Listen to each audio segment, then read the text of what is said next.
Welcome to the NOFC podcast, everyone. My name is Jay. I'm going to be starting this podcast off slightly different for episode 29 because it's so special. The episode title is going to be Fit for Duty. Fit for Duty, and now we're in 2025. We have a constant thing that's going on where law enforcement officers are getting into fights, and it's very popular on social media. It's being shared all over, and it's embarrassing for us as law enforcement to see an out of shape police officer getting his ass handed to him. Multiple police officers not able to efficiently handle somebody who they're trying to take into custody. Officers second guessing themselves on a person that they're arresting. It's going pretty crazy. And today's guest is somebody that not only has a lot to say on this subject, but somebody who has a deep background and can speak on it with certainty. I'm going to give a brief introduction of my guest. This gentleman that we have here is a 32-year veteran of the New York State Police. Obviously, he started out as a trooper. He was promoted to investigator, and then he was a lieutenant in the BCI. He then moved to captain, which is of his own in Troop F. After that, his last 7 years, he was promoted to the Major of Troop F. Troop F Major means basically he oversaw all of the personnel within Troop F. So he was the commander. That Troop F covers not only Rockland, Orange, Sullivan, Ulster, and Greene counties. While he was a captain, he was deployed to New York City, and he supervised while the 9/11 attacks went on. He was a supervisor down there. Also, he supervised in 2005 when the Katrina hit down in New Orleans, Louisiana. He supervised the first and the fourth waves of then, with over 100 troopers going down assisting for that. Additionally, he supervised 12 presidential and dignitary security motorcade details. For his accommodations, maybe turn the volume up for this one and pay attention real quick. He received 25 commander's accommodations, seven, not one, but 7 superintendent's accommodations for actions taken in the line of duty. On top of that, he received superintendent's accommodation award for his actions associated with arrest of a serial killer. He also has education. He's a smart guy. He has a BA in political science from Brooklyn College and a master's degree in public administration from Marist University. He's a graduate of the FBI National Academy, United States Secret Service Dignitary Protection School. He has the State Police Distinguished Pistol Expert. He's certified as an NRA pistol instructor. He's a certified NRA range safety officer, a certified State Police defensive tactics instructor. He's certified in Krav Maga force training instructor. He's also a member of the New York State Executive Committee on Counterterrorism and certified as an emergency medical technician, EMT. He retired way back in 2013. And once he retired, he founded and was the operator of his company, S30 Threat Solutions, LLC, where they provide training and consulting services for individuals and corporations across the entire spectrum of threat dynamics. He also serves as a chief instructor for Krav Maga New York Force Training Team. He teaches Israeli hand-to-hand combat fighting for law enforcement, military personnel, and civilians. And on top of all of that, my guest, whose name is Mr. Edward Raso, is a physical fitness specimen. This guy is probably one of the best. He every time when I was on, every time I saw him, he had a tailored uniform and he would walk down the hall, and without question, he demanded that command presence. You snapped to attention every time you saw him just because of his physique and the way he carried himself, not only throughout the hallways, but on each call that he attended, each speech that he gave. He was just a very well-spoken man. My guest is no other than somebody that is very important to me, Mr. Edward Raso. Thank Ed for joining the show. I deeply appreciate it. Anytime, Jay. So yeah, you had quite the history. and quite the accommodations. What's your so the whole purpose of this podcast is to get a to go over your background. We'll talk about the state police and all of that, but I also want to dig into you as a person a little bit. What do you think is going on? My intro to what's going on is police officers are getting manhandled on a daily basis, and it's alarming. Do you see that, first of all, and what do you think is attributing to that, in your opinion? Well, yeah, obviously you have to be blind not to see it, right? All you have to do Yeah. is turn the TV on.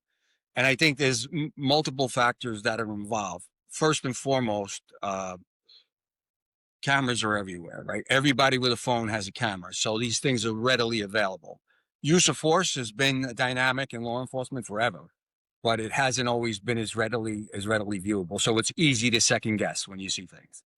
What that necessitates, or what a byproduct of that is, law enforcement officers now know they have to be very careful because everything is going to get second guessed and Monday morning quarterback, right? We had dash cameras when I was a captain on the thruway, but they were kind of cutting edge for the state police at the time. We were one of the few troops that had them in just about every car. So we were familiar with it. But I think it just makes officers second guess themselves sometimes, which is a dangerous thing in a fight. Fights are dynamic. They're uncertain. There's lots of things that could go wrong. And I think that definitely leads to some of it. But besides that, it seems to me there's a not a fear, but a hesitancy to strike. And I see you mentioned multiple officers trying to control somebody. We used a slide in our force training classes to show officers, and it was a picture of a sheriff's deputy and bad guy's going for his gun in the holster, and there's two other deputies assisting, and they're all trying to peel this guy's hands off the weapon. If one of those officers strikes, someone's going for your gun, you can punch that guy in the mouth. There's nothing wrong with that. If one of those officers strikes, takes the computer offline, problem solved.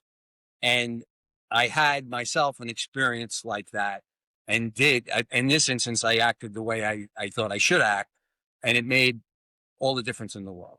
So those are the things I think that are kind of leading towards officers not being able to perform the way they should under duress. And it's not all circumstances. Sometimes you see officers perform perfectly. Absolutely. And not to say that I always did everything right all the time. I made my share of mistakes. I got lucky sometimes, Yeah. but I think that's what leads to it. The other factor that comes in is there's this kind of a bias against law enforcement now. So they get judged critically and sometimes unfairly. And one quick example, you always hear about this use of force that gets deadly, and they shoot an unarmed suspect. Well, unarmed doesn't mean not a deadly threat. If somebody is choking you, you can't afford to black out. There's always at least one weapon in every fight with law enforcement, the officers, at least one. So if you're being choked and you shoot somebody, you fear for your life. That's an unarmed individual, but it's not an improper use of force. So I think that bias against law enforcement, coupled with those other things I mentioned, that's a formula for disaster. Yeah, absolutely. And, I was watching a podcast not too long ago where somebody within the self-defense realm had mentioned, um, the cops that are self-sufficient are boring. So the cops that make their decisions and handle suspects, those are the boring ones that no one wants to see, because when they make that arrest, they make their decision and they make their arrest so efficiently and so fluently that it's not going to get all the likes and all the attention. So there's nothing to those. The ones that everybody want to see are the ones where the officer's struggling and there's nowhere to get, and that's where the ones that usually get the most headway via social media. So all good points. And so tell us a little. I gave a little brief rundown of your history. What drive you? When did this whole start? The physical fitness, and not only physical fitness, but the Krav Maga. What got you into the Krav Maga self defense? Okay, I just want to go back to the point you just made. Yeah. We had a phrase that we used in training law enforcement. Ineffective use of force looks like excessive use of force.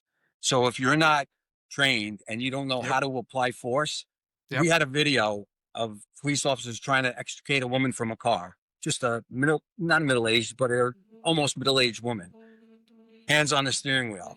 And they're trying to peel her fingers off the wheel, two officers. And finally, they get frustrated. After a certain amount of time, they start punching her in the head. A brutal optic, right? Brutal Yep. optics, punching this Yep. lady in the head. Whereas if you had some training and you learned about head extraction techniques, the body goes where the head goes. That's just Yep. physiology. Yep. So this ineffective force ultimately turned into excessive force. So your point is exactly right. If you have some skills, it will make what you call boring. It will make use of force smoother. Okay. Yep. To your question, Absolutely. as a kid, I boxed. I was always into fitness. I was a hockey player and I boxed. I always had a like for it. When I got into the state police, uh, I was, and I knew I would be, I wanted to be an active trooper. I was sent to SP Middletown out of the academy. And back then in the early 80s, SP Middletown was a heavy complaint station. It was a busy station. It was not uncommon to have a dozen calls for service on a C line, 15 calls for service on a C line. In between, I was an interdiction trooper. I looked for guns, I looked for drugs, I looked for wanted people, I looked for bad guys. Jay, I am 5'10", 175 pounds. I knew I was not going to be the biggest dog in every fight. So I quickly realized you better have some skills, because if you're going to be an interdiction trooper, you're going to be dealing with bad guys. And if you're dealing with bad guys, they will fight. Yeah. And my thought was, when I get into the state police, I'm going to try and get into the defensive tactics instructor program, because I wanted to get certified. I did get in the program pretty early. I got certified as a DT instructor, and I taught through several of our academies, but I didn't feel that was enough. And this is, if I could stress anything to police officers, young police officers, this: never rely strictly on what the job teaches you. That is the baseline. A lot of it's done for liability purposes, and it's just to get you through. I want outside and trained as much as I possibly could. What focused me on Krav Maga was, during my research, was Krav Maga was designed specifically for the IDF. So it was not a sport martial art that said, hey, we're going to use this for cops and police officers in military. So we got to figure, how do we jam weapons training into this? Krav Maga was born with weapons in mind. The stuff you learn in the most basic level 1 class are building blocks to the most advanced techniques we use in weapon retention and weapon takeaways. So it immediately clicked with me, because it was very much a principle-based program and not a technique-driven program, because technique-driven programs are difficult. You want principles, so under stress, there's going to be variables. You want to be able to roll with those variables. So that's what drew me to it. That doesn't mean, I never bought into that whole martial arts thing where if I'm a jiu-jitsu guy, jiu-jitsu is the best thing in the world and everything else sucks. Or if I'm a Muay Thai guy or a Krav Maga guy. I believe that a well-rounded fighter is the best. So we trained in other things as well. We trained in grappling. We trained in some Muay Thai techniques. We trained with MCMAP USMC instructors. And obviously we trained with IDF personnel. So what drew me to Krav Maga was the basis for it. And also because it's primarily a striking fighting system. And I was a striker. I boxed. At like I said, 5'10", 175, I wanted to be an effective striker. So that's what brought me to it. So you said that was pretty early on in your career that you got on defensive tactics, and then how long after defensive tactics did you get into the Krav Maga, would you say? It was substantially later, but I had trained in a bunch of different MMA things. So Yep. I was, my entire adult life, once I hit like 16, 17, and I started boxing, my entire adult life, I was involved in fighting at some degree. There was about a 10-year hiatus where I kind of put it on the back burner because I became a competitive triathlete, and that Okay. kind of consumed me. I was doing double workouts, biking, swimming, running. So those 10 years, I focused more on fitness. But I mean, I still hit the bag. I still did certain things, but I was not nearly as focused as I've been the last, 15 years, 20 years or so. So talk about that real quick, if you don't mind. Obviously, you have the defensive tactics. You have the boxing background, um, and you have your martial arts. Not every single time does that individual also include physical fitness as a highest priority. A lot of times they'll just focus on their martial art or their discipline, if you want to call it that, and they'll kind of just focus on that. But you doubled up, and I mean, not many people do triathlons on top of doing mixed martial arts and stuff like that. So is it the same concept? You just want to be active and maintain, be healthy? Yeah, but for me at least, a lot of it is the reason I've immersed myself into so many different training platforms is I like to test myself. I like to see what I'm capable of, and believe me, we are capable of a lot more than we think we are. And triathlon was the sweet spot for me. I wasn't a great swimmer, but I was a good swimmer. And you got to be a good swimmer because we had a running gag in triathlon. You get tired on the bike, you coast. You get tired on the run, you walk. You get tired in the water, a mile out, you drown. So, and I've done my open water mile swims, a little scary. So I loved it because it tested my physical limits. And I never considered myself an elite triathlete, but I mean, I would be in triathlons, mile swim, 40, 45, 50-mile bike and 10K, and I'd be averaging 645 miles on the 10K at the end of all that. So I was in good shape. Yeah. I wasn't front of the pack, but I was, ahead of the middle. I was close to the front of the pack. Yeah. So it was a good I- test. It was a good yeah. way to keep your fitness up. Yeah. So with this fitness talk going on, over the years, I've been retired 4 years. I came on in 2000, and when I came on, they had a physical fitness incentive for us and the state police. So once a year, you'd go and you do your tests, and the better you did, the more you'd get paid. Essentially, it's soup to nuts. But How good was that? that was the best. I personally think they should bring it back. I don't know why. Well, I kind of know why they eliminated it, but what do you think is the catalyst in the change of the importance of physical fitness within law enforcement? Because I remember that 25 years ago now that not everybody was in phenomenal shape, but it was much more of a high priority that you made sure that you were in great shape. So in your opinion, what do you think is the catalyst in changing that now in 2025, where it's so secondary? They just want to get people in the door because there's no candidates, and they're not, in my opinion, focusing on as much physical fitness as they should be. Yeah, well, back to what you were talking about. That physical Mhm. fitness thing, I agree with you. I thought it was the greatest thing in the world. You did a half a day workout and you got paid, if you were in the top group, you got paid maybe $1,000, right? Yeah, You can't beat absolutely. it.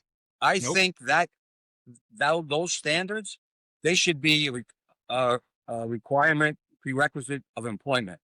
And you could have a sliding scale because let's face it, I couldn't run at age 50 what I could at age 30, but I think there should be a requirement that you have to pass a minimum physical fitness standard every single year because you're dealing life and death.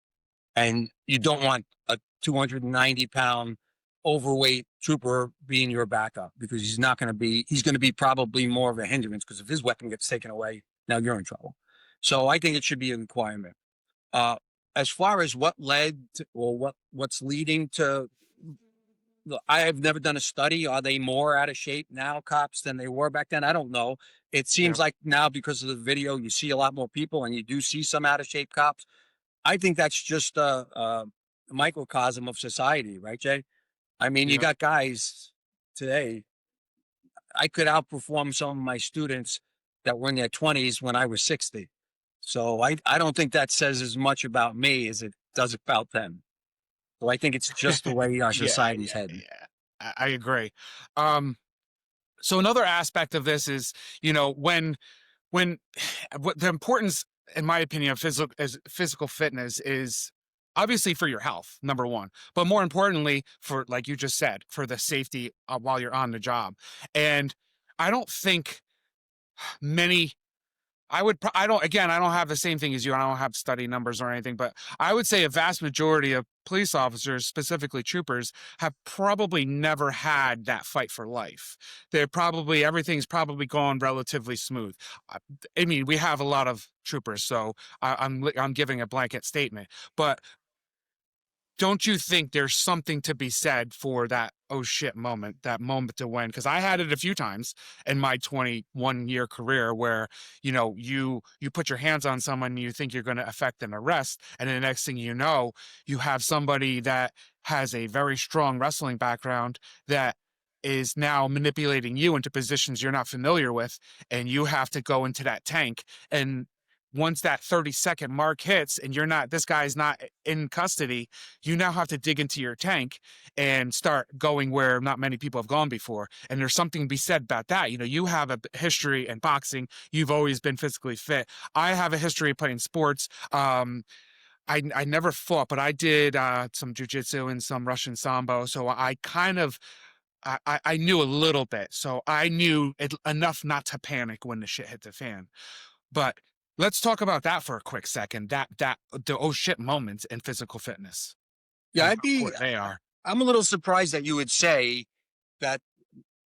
Well, I don't remember exactly how you phrased it, but my point is, I think most police officers are going to have their ass in a sling at some point. They're going to be You think fighting so? for their life at some point in their careers.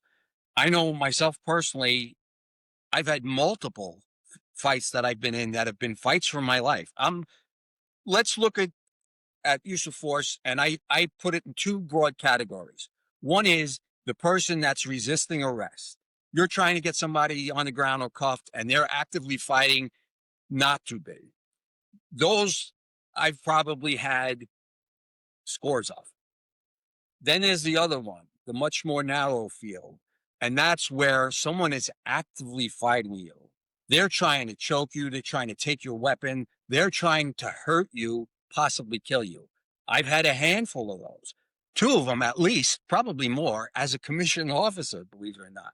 So my point is, those things can happen. And shame on you if you're not ready for them. You have to know when to throw the switch. Hey, this is no longer an arrest and control techniques. This is a fight. And that's Yep. where the striking comes in. Where instances where you have to hurt somebody. Yeah. I've never heard it described that way. And what a perfect way to describe it. Affecting an arrest and someone just resisting, as opposed to that person now attacking you and they're looking to end you or harm you. There are I haven't had many of them, but I had a few, and it's a complete game changer. There's nothing like that feeling when someone's intent is to physically harm you and not just get away, because getting away is one thing. All they want to do is get out of the worst case scenario is they get away, you're okay, and they get away. But when somebody has turned the tide and they're trying to, end you, now it's exactly what you said. It's mano y mano, and you have to know how to control yourself for sure. Can I give you a couple? Can you throw a war story in here or no? Yeah, please do. I'll give you a couple of war stories. I'll give Please you do. the first one. I'm a captain on the thruway, and we're doing preparation for presidential visit to West Point. And those presidential motorcades and those visits are a week's worth of work, 16, 17, 18 hours a day with the Secret Service. As the captain, you ride in the car with the top Secret Service agent, usually a couple of vehicles from the president. You're going to have the CAT vehicle, which is the counter assault team, Secret Service there, and you're going to have pilot cars and lead cars, but you're within a car or two of the president. So you're doing all the route reconnaissance. You're doing all where's the closest level 1 trauma center. You're doing where's a safe house where we could take the president if something happens on the motorcade. You're doing all of those things. So it's an intense week. It's always right around Memorial Day, right? That's West Point graduation. So we do the motorcade, goes off without a hitch. Everything's good. Life's good.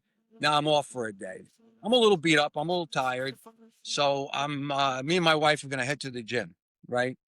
So we're going to the gym, off duty, personal car, and I'm driving over an area I know you know well. I'm on going to overpass on 84. I'm on Route 617M going towards Bradley's Corners, going towards into Middletown to go to the gym. Mm-hmm. And on the overpass, I see what looks like a man trying to throw a woman over the overpass. Oh, jeez. An oh shit moment, right? Yeah, I exactly. pull off, I go through the overpass, pull off right at the end of the overpass, call 911, say, hey, off-duty trooper, I'm about to engage. There's a guy trying to throw a woman off the overpass. Send the cavalry, right? Throw the phone at my wife and say, if this thing goes sideways and I lose, you drive away. Because I'm telling you, this is right against the railing, Jay. I go sprinting back, gym shorts, t-shirt, no tools, right? My weapon is in my sling bag, which is in the car, but I didn't want to introduce it in an open when I didn't have a way to retain it. So I go running back, and I try to engage the subject verbally, and he had no shirt on and shorts on, and he had 10 mile stare. Clearly something going on. We find out later, PCP. Turns out he's trying to climb over the railing and she's trying to stop him. Uh-huh. So I try to talk him down, and I got that 10 mile stare. You know, he's looking right through me. So he grabs a hold of her now, and it's starting to turn. I don't know what he's going to do, and I fear for her safety. So I engage. We fight, and I'm telling you, Jay, he tried to choke me. We're right against the railing. Pretty big guy. And I realized this guy he throws me over. You know, that's 30-foot drop to 80-mile-an-hour tractor trailers below you. Yep. I broke this guy's wrist. I tried a couple of different control techniques not working, so I just laid him out. I just punched him dead square in the nose, laid him out, got him down. And the sweetest sound I ever heard is sirens and rolling engines of troop cars. A young trooper, Vinny, I don't want to butcher his name, Delango maybe? Vinny Delango, yes. He stops on 84 and crawls his way up the embankment to get to me. By this time, I'm kneeling on the bad guy on his back, and I have him somewhat controlled, but no cuffs, no nothing. And now the cavalry gets there, and we get this guy under control. But here I am, fat, dumb, and happy, going to the gym, not expecting trouble, and I'm fighting for my life and trying to protect this woman's life right against the edge of a guide rail. So if it could happen to a captain off duty, it could happen to anybody. Absolutely. You know, it could happen to anybody. Yeah. Yeah. And well, you've always been that guy. I mean, no matter who you talk to, you've always been that guy to not turn your head to anything. We since I posted this, we a bunch of people have shared stories how I remember as you being a commissioned officer. I think it was when you were a major. I think I had someone stopped on 84 and you stopped, and you were never the guy that would just chirp on the radio and be like, "Hey, you good?" You'd literally get out of your car, put your lid on, come up and make physical contact with that trooper or that police officer and be like, hey, do you need me? What do you need here? So like, you are a unique individual. Not many people are like you. And I think that's why so many people like you. As we're talking about physical fitness, I don't want to get off the subject. And if you have other stories to share, please feel free, because that was literally amazing. Hey, can I just make one quick point? Yes. One of the things I loved about the state police is commissioned officers wore the same. We don't wear white shirts. We wore the same uniform. And you won't remember this, but my gun belt as a major never changed. I still carried my knife. I know we weren't supposed to. I still carried my Leatherman. I still carried my light, my tactical light. I still carried Kevlar gloves, because I did jump out of the car. Whenever I saw a trooper with somebody stop, if I had the wherewithal, I jumped out of the car, because, hey, brother, there's not a lot of us. And just because you're a commissioned officer doesn't mean you're not a trooper. And I always felt, number one, for esprit de corps, to show the troopers that your boss literally has your back. Plus, if I ever stopped a car, which I did as a major, I'd want troopers to stop and watch my back. Just not that many of us. So it's something you got to do. But I felt, even as a psychological thing, when troopers see a major with a real gun belt, I never walked around slick belt inside troop headquarters with no gun on. I always wore my duty gear, and I wore boots to the last day till I retired, because to me, you got to be ready. Just because you're a major doesn't mean you're not a trooper. Yeah. All things that I noticed, by the way. That, and that, again, one of the things I absolutely admired about you is that you were a trooper at heart. No matter where you were at, what little I knew of you, you were a trooper, like full trooper. No ifs, ands, or buts about it. That's amazing. So physical fitness within law enforcement, if you had to put your thumb on one aspect of physical fitness, whether it be mobility, strength, cardio, for active or new coming troopers, obviously in a perfect world, everybody would get into some type of discipline to understand the concept of simple defensive tactics and self-defense. But on top of that, if someone's just listening and they're like, well, I'm just not that guy. I'm fat, dumb, and lazy, or whatever you want to call it. How about we start from square one? What do you think would be the most important dynamic within that range of, like I said, mobility, flexibility, strength, and conditioning? And I think I know what you're going to say, but I'm curious to hear what you have to say. Yeah, I'll bet you don't know what I'm going to say. So the most important thing is balance. And I always looked at it as these are the things I train for: speed, strength, quickness, endurance, and balance. You got to have balance. A lot of fighting is balance. It's angles and it's balance. It's keeping yourself on balance and putting your adversary off balance, especially a bigger guy. You can use his size against them. But you need speed, right? Hitting fast is important. You need strength. Hitting hard is important. You need quickness. You know, you got to be able to get off the X, and you got to be able to move. And endurance, obviously. You made the story about you get rolling around with some wrestler, and we've all been there, right? You're trying to get him under control, and you get that moment where you're on top of him. You're like, you're trying to get a couple of breaths so you can re-energize for the fight. So to me, balance is the most important thing of those other attributes that I mentioned. I want all of them. I want speed. I want strength. I want quickness. I want endurance. I want balance. Yeah, agreed. I would say, looking back for myself, if one, I don't like saying I regret anything. I don't regret anything, but if I could potentially change anything as I grew up as a child, I did basketball, football, I played all the sports and I love them. But if I had to go back and do it again, I would definitely take up wrestling. I think I think it's probably one of the best foundations to have as especially in law enforcement. But even as a grown up, having a foundation as wrestling is just paramount, in my opinion. When you touch somebody that has a wrestling background, you know it real quick. Yeah, and the training's brutal, so they have that grit. Yep. So you're right, by the way. That's not what I expected you to say. I didn't expect you to say all that. And that makes it even more special because that's how great you are in this topic.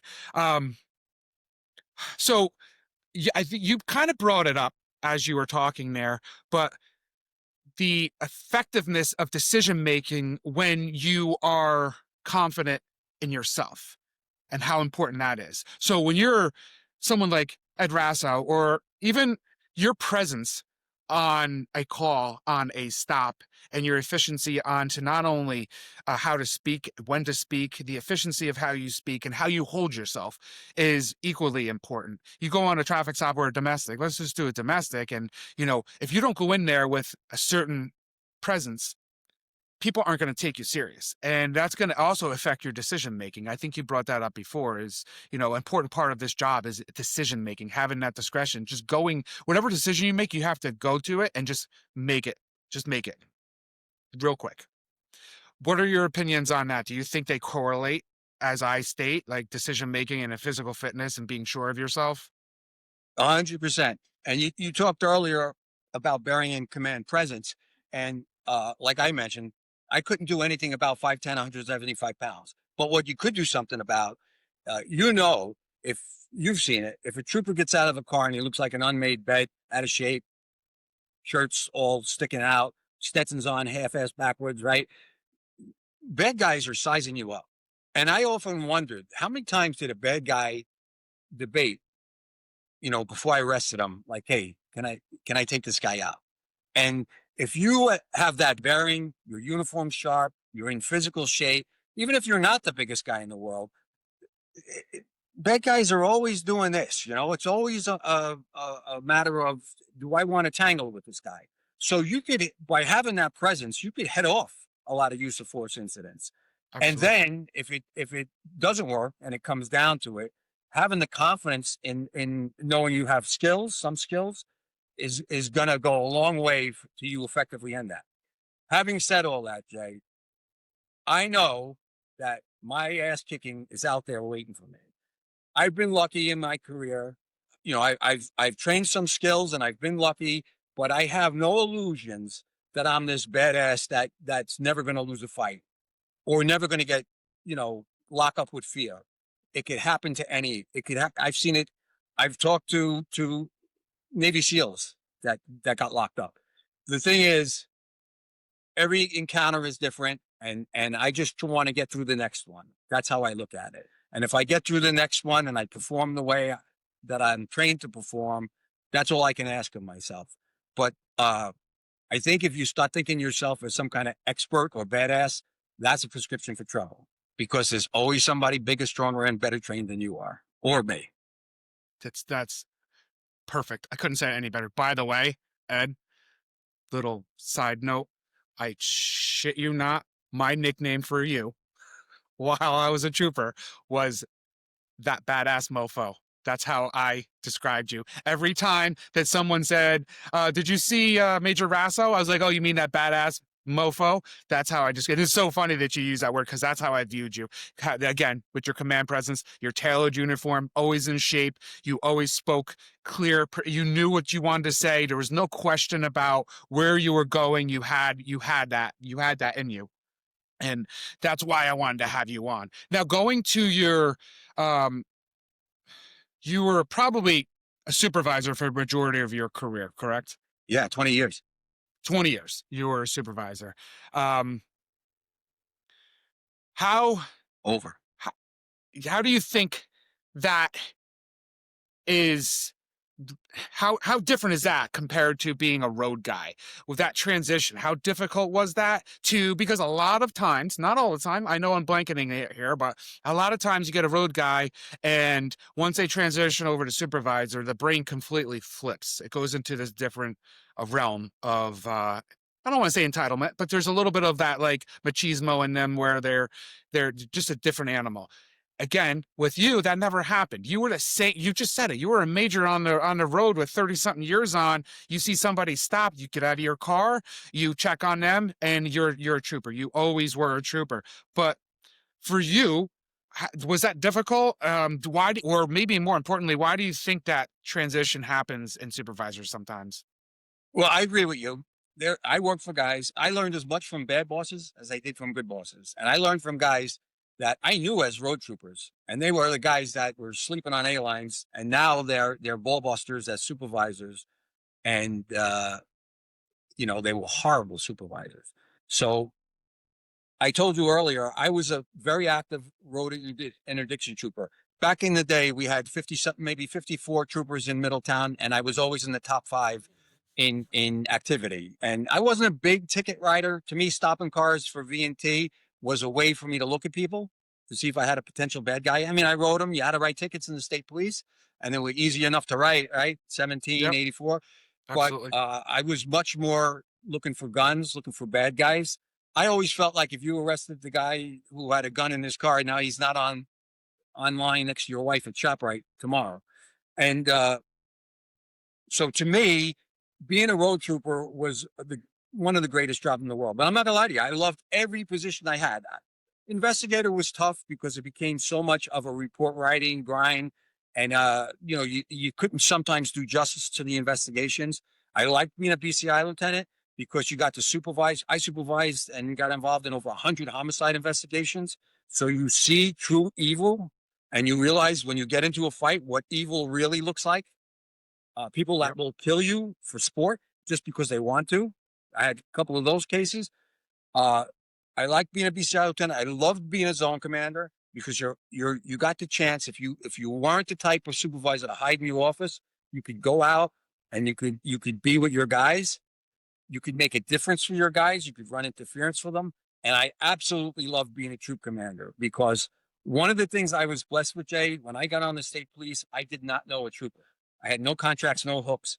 I worked my way up, but it took time. I was 4 years a trooper. I'm sorry, 6 years a trooper, 4 years an investigator, 8 years as a BCI lieutenant in Middletown. Tough job. 8 Yeah. years as a zone commander, and 7 years as a troop commander. So that time in rank, I didn't have a rocket tied to me. That time in rank prepared me. When I became a major, I was pretty confident. And as I grew as a major, I felt like no matter what happened, throw it at me. If I haven't seen it, I'll figure it out. I had a lot of confidence in myself.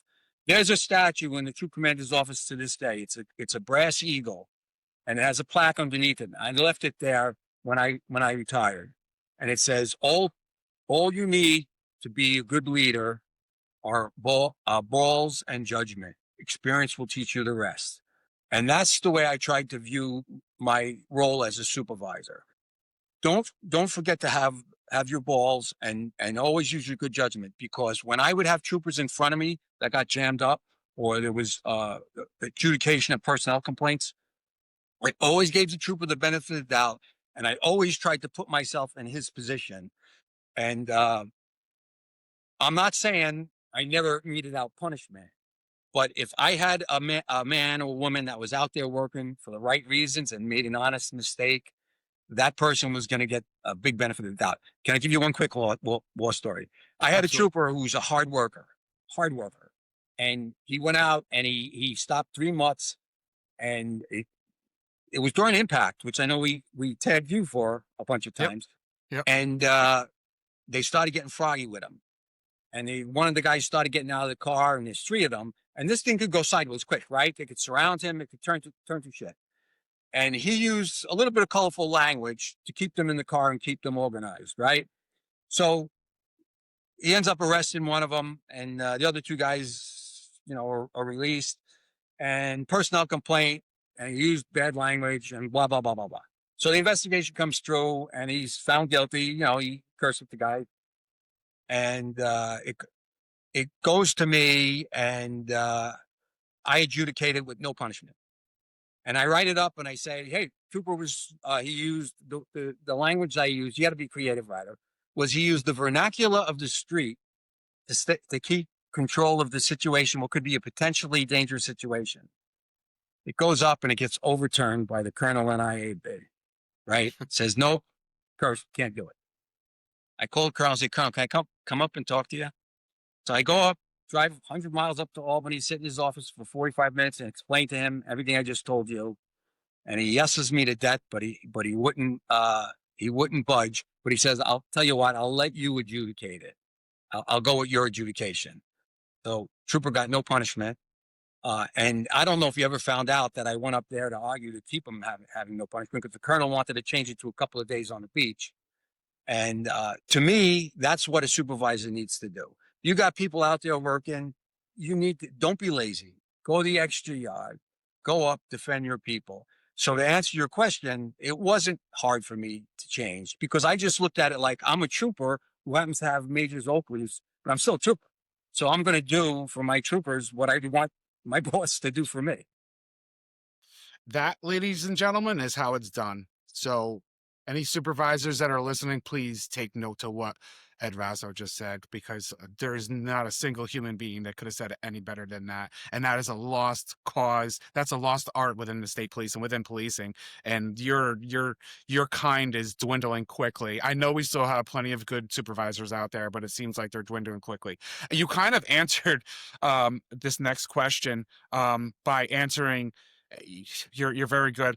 I was going to ask you if you had a favorite role in the state police. What would that be? You kind of answered that, but do you have an absolute favorite that you're like, yeah, by far it was my favorite role or position? I think of the 2, Trooper and Major were the 2 best. Trooper, because I mean, Jay, think about all the fun we had as road troopers. How much different stuff you got to see, right? Mm-hmm. Yep. And Major, because you had a big, I like to think, I don't know if it's true, you have a big influence on the working environment of your troopers, and you can cause some effect. I don't know if it's still there, but I had a sign made that was posted right at the gate as the troopers were pulling out of Middletown.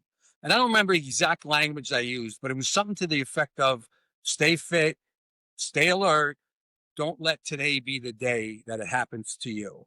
I remember And that. yeah, I don't know if it's still there, but even something as simple as that, as a troop commander, you could have something like that. I just wanted troopers are people, right? They're worried about bills. They're worried about their kids. They're worried about this, that. When they were going out the door and all those things are on their mind, I just wanted them to have that 1 second of clarity that, hey, this is a dangerous occupation. I may end up in a fight for my life. And to me, that was my way. I couldn't talk to every trooper every day before they went on patrol, but that was my way of reminding every trooper of what they were engaged in. Yeah, very good. So then, with that being said, I think you said investigator probably was not Least favorite. least favorite. Yeah, you think so? It's a pretty easy one for Yeah. as noted. You didn't get as much satisfaction out of that because some of the cases, I can get that. So Troop F Major, you said 7 years. So for the listeners that may not be aware, Troop F is on average, maybe when you were in charge, I don't know if the numbers are up or down, quite honestly, but on average, how many people do you oversee within that troop? All told, if you count everything in, sergeants, lieutenants, civilians, it's just under 500 people when I was there. 23 stations. We had the SOAR team located in the troop, so it's a big command. 23, like I said, 23 stations. That's counting the satellites, and almost 500 personnel. So it's like being CEO of a pretty good sized company. Absolutely. Yeah, it's a decent amount of people for sure. And it's the Now, busiest troop. yeah. Well, some people would argue that, but yeah, I'm with you on that Yeah. one. Another Troop F guy here. Don't believe the K troopers. They're always the busiest. You have 32 years of service within the state police. Obviously, anybody that's in law enforcement knows, especially for state police, 32 is your magic number. That's your max as far as your percentage for retirement. Did you? I don't know. I'm asking you this because I'm curious. Did you max out because of time, or did you max out because of age, or were you done? What was your reasoning for retiring? Well, it's funny because my goal was always 32 because I loved the job. There was nothing pushing me out. I didn't max out at age. I retired at 55. But what happened is when I was a captain, I originally had to come back to Troop F to be BCI captain, and eventually I started to like being a uniform zone commander so much I pulled that. And I also put a declination in that I did not want to make major because, Jay, I really don't want to travel anymore. I had traveled as a lieutenant. I went to Canandaigua. Can't get there from here. And as a captain, I went to Binghamton originally. That wasn't too bad. But I didn't want to travel as a major. And I didn't feel I had enough respect for the job to not put in, I'd only take Troop F, because who the hell am I to say I'd only take Troop F? So I had a declination in. The Katrina detail comes, and I didn't volunteer for it. I'm not going to lie to you. I was heavy into the Krav Maga. I was a zone commander. Life was good. And they did put this detail together, and I get a call from Colonel, says, hey, we want you to come up to me. We want to talk to you. We're gonna send you to Louisiana. And I said, Colonel, you guys know I don't have in for it. I mean, I knew of great guys that had in for it, great officers. And they said, one of the colonels here put your name in. We want to interview you. So I go up, and apparently a couple of colonels had some history with me, knew me. And the unique thing about Katrina, it was the first time, we've done it several times since, but it was the first time we had a quote unquote expeditionary force, 100 troopers, 1,300 miles away from home, different rules of engagement. I mean, a lot could go bad. So they wanted someone they felt, could work without a lot of over supervision, because you were it. There was no inspectors. There was no IAB. Yeah. The captain was the law of the land. So it dawned on me. I said, this is kind of an honor. So I relented, and I said, but the thing is, I want a hand in how we deploy. So I went up to the formational meeting, and I helped get this deployment set up in such a way that we deployed almost like a military unit. We deployed in squads with a sergeant and 8 troopers. So each squad could be used for different billets, because we did a bunch of different things: anti-looting patrol, static security, requests for service, all kinds of things. So they went with what we had proposed. And when I got down there, that's exactly the way we deployed. It was a great detail, and it went really well. And as you know, Jay, any supervisor is only as good as the men and women underneath him, right? If you have a bunch of slugs or they're a bunch of cowboys and they do bad things, you're the biggest asshole in the world. And if you have high performers, which I was blessed with in Troop F, from commissioned officer staff down to troopers, they did well. The detail I had in Katrina did great. So I ended up doing 2 tours down there. There were 15-day tours, a lot of hours, 18 hours a Yeah. day, a lot of crazy shit too. We recovered 54 bodies in the first. We were still recovering bodies. We had guys shot at trying to recover bodies. It was crazy. Wow. No law down there at the time. But anyway, the detail went really well. So I have a declination and I'm home getting ready to go to work. My phone rings. Hold for the first deputy. So Preston Felton gets on. He goes, "Hey Eddie, you got a declination. The superintendent wants to make you a major. What's the deal?" I said, "Well, where does he want to make me a major?" He said, "True Path." I said, I explained my reasons why I had my declination. Now he said, "Well, if you're gonna make me major True F, that's my home troop. I'll sign on for that. Heartbeat." So it was Yeah. kind of a weird way to get selected as a major. I don't know how many captains have declinations in that make major, but I was right place, right time. My guys performed well, and now all of a sudden I'm a star because my guys did a great job. Yeah, I think that goes hand in hand. I think you're correct, but I think it's extra special when you have that supervisor that leads by example, and it makes it easier even for that trooper that wouldn't typically be a go-getter or a hard charger. It makes it much easier for him to go to extra mile to make sure he's squared away to show you respect because that's what you Great. do for them.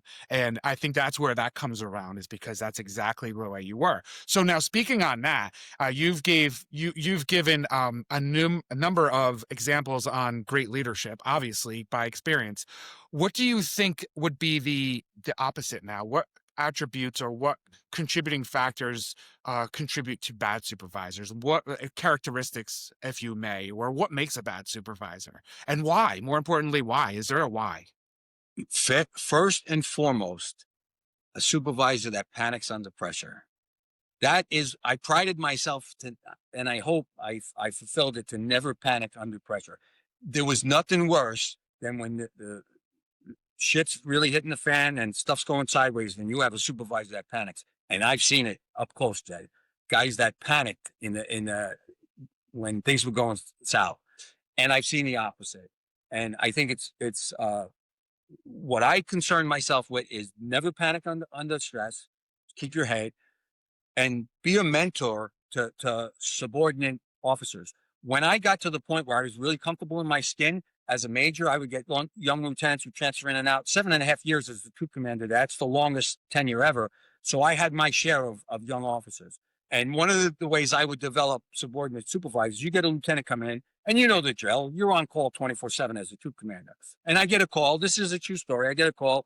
We got a guy who's taken hostage, and he's in a car, and he's by a residence, and now there's rounds going off, and there's all kinds of crazy stuff going on. And I said to the lieutenant, "All right, what are you doing? What do you got so far? And what's the plan of action?" And what I would do is listen to his plan of action. If it's a good plan of action, I let him institute it. If it wasn't a good plan of action, I'd say, "All right, I understand your reasons, but we're not going to do that. We're going to do this. And here's why." So he could learn that I'm not just leaving him out there in the lurch, and I'm not just going with anything he proposes, but I'm giving him the benefit of my experience, but first trying to elicit and see what he thinks we should do. Because if you don't do that, if you micromanage, you're never going to develop the next tier of officers. And I felt a big responsibility that as a commander with a fair amount of experience, it's inherent on me to develop that next core of officers.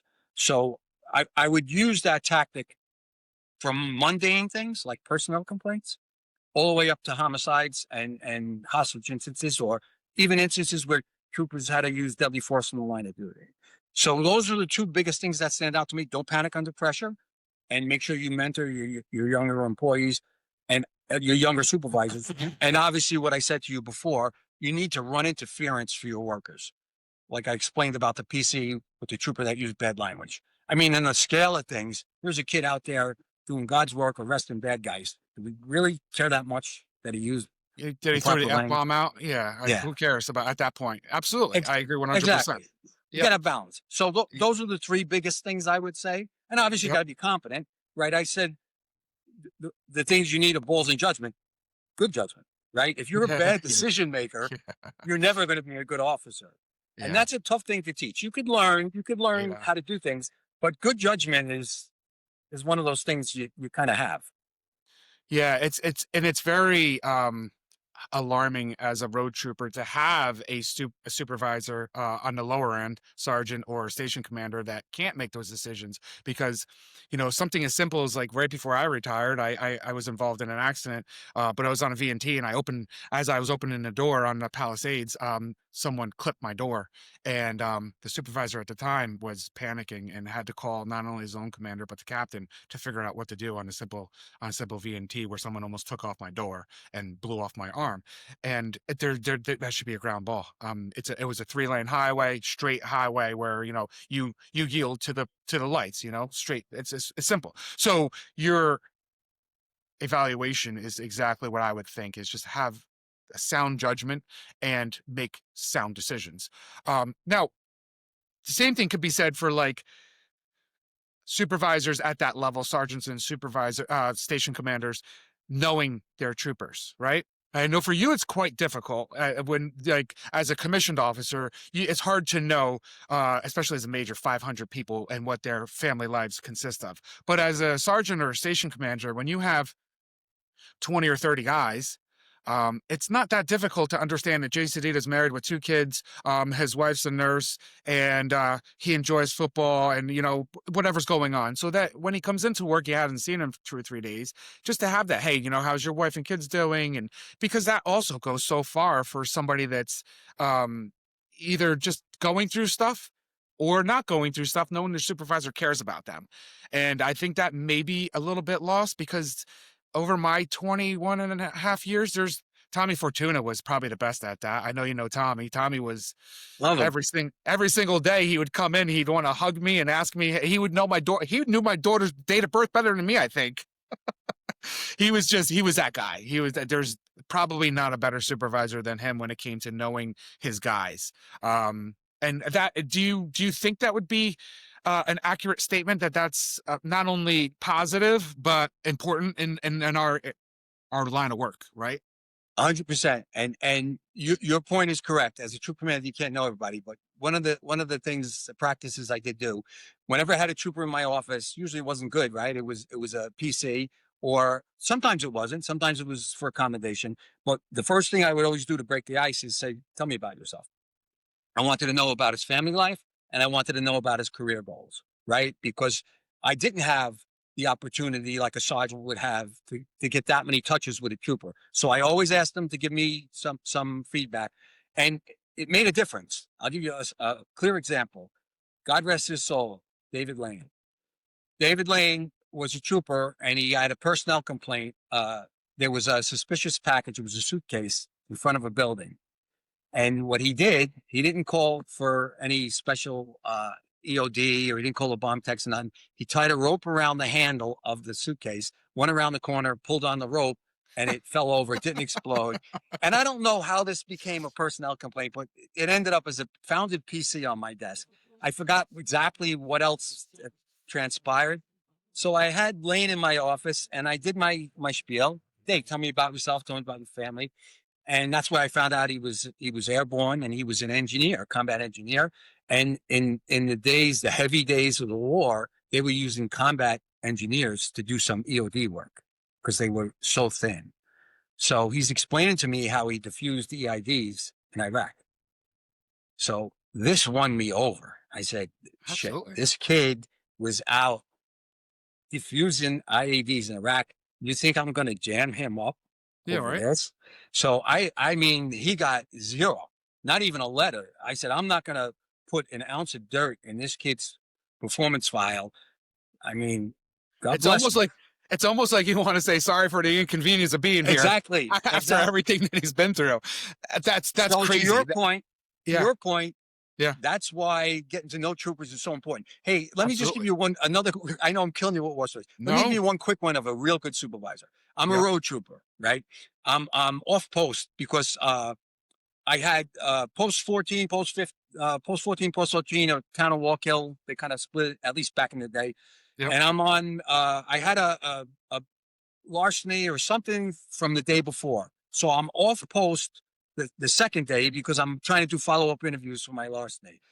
Call comes over the radio of a burglary in progress on East Main Street, and dumb luck, being off post, I am like 2 houses away, right? And you know, Jay, burglary in progress, that's like a trooper's dream, right? I'm going to get a bad guy in the house. So I go to pull over, and there's a lady out in front of the house, and there's a hedgerow, brand new troop car. It got like 400 miles on it. Donnie Weston's car, always waxed. I pull around the hedgerow, and there's a tree stump, and I crease the door with a tree stump, right? And you know, people, other agencies don't understand how anal the state police are with cars. Yeah. So now in my head as a young trooper is I damaged this troop car. Ain't no way this guy's getting away, right? So I bail out of the car, I go in, and I hear somebody upstairs, a couple of verbal commands, weapon drawn, come down, come down, come down. Guy comes down the stairs and he gets into this kung fu stance, right? So I holster my weapon and we engage. And it was a fight. I'm not going to lie to you, it was a fight. But I get this guy down, I get him cuffed, and I bring him out. And I'm not going to name the sergeant, but the sergeant was one of these, everything is either black or white guys. And he shows up at the scene because we got an injured prisoner and a damaged troop car, right? So he comes out and he says, "Hey, Eddie, this is great." Now it comes over, the guy's wanted. He had committed an armed robbery down in New York City of a bar with a meat cleaver, tied people up. So this is snowballing. It's like, hey, I got a bad guy here, right? So he says, "Hey, Eddie, great arrest, but look what you did to the troop car." The acting troop commander at the time, because the major Thorburn was on vacation, was Pete Brennan. I will mention his name because I love Pete Brennan. Pete Brennan shows up and he's doing what he's doing. He's a captain, acting troop commander, and he overhears the sergeant. And sergeant says, "Hey, Eddie, you know, you damaged your troop car, preventable accident." The captain turns around and says, "Whoa, whoa, whoa, whoa." He goes, "That's not what happened." He goes, "You weren't listening." He goes, this young lady whose house it was in the roadway, and the trooper had to swerve to avoid hitting her. She jumped down in front of the troop car, and that's why he creased the troop car door. So I think I'm the only trooper in the history of the state police to have a preventable troop car accident and get a letter of commendation for it. That is awesome. I think that might be. You probably are. Pete Brennan, God bless him. I love him. That was when you were on the road as a trooper? Yeah, I was a road trooper. So that was a few years ago then. So there's a good supervisor for you, right? An officer absolutely. Responded, yes. And took care of the worker. Yeah. That's great. I love the stories. Don't apologize for the stories. Did you I had a little, I posted this morning on the story on our Facebook page, and I kind of promoted you a little bit and said if anybody has some questions. And one of them was a joke. One of them said that they want to know if you still carried your fanny pack. Do you still do your fanny pack? Sling pack. Well, sling pack, it depends on. Okay, so it's different now. Back in the day, right? You used to have the old school fanny pack. Yeah. So in that fanny pack, by the way, you were known as a fanny pack guy, which is fine. I'm assuming I know what's in that, and you're probably gonna say, "No, Jay, you don't know." But and apparently acquiring minds want to know what was in that fanny pack. Obviously, I'm assuming some type of weapon. Yeah, and actually, Jay, some of my consulting when I did for some executives and people that travel overseas, or people that travel within the country, or people that wanted, I would build not fanny packs, but sling bags for them. And there's certain things I carry in mind. Back then, it was some medical gear, a gun, and a knife. I always have those, and a light. But what I carry when I build these packs for people, what I carry and what's in mine is that has a Kevlar panel. Now, New York has changed the law. You can't have Kevlar anymore in New York. I don't know if you're aware of that. Only certain professions. Yeah, they did. And I have over $10,000 worth of Kevlar panels and gear, vests, and things like that. So I didn't want to give it up. So I actually made application to the New York State Department of State to get firearms instructors as one of the approved professions. And it was a process. I had to write essentially a legal brief. I had to send it in. I had to be interviewed by New York State Department of State attorneys.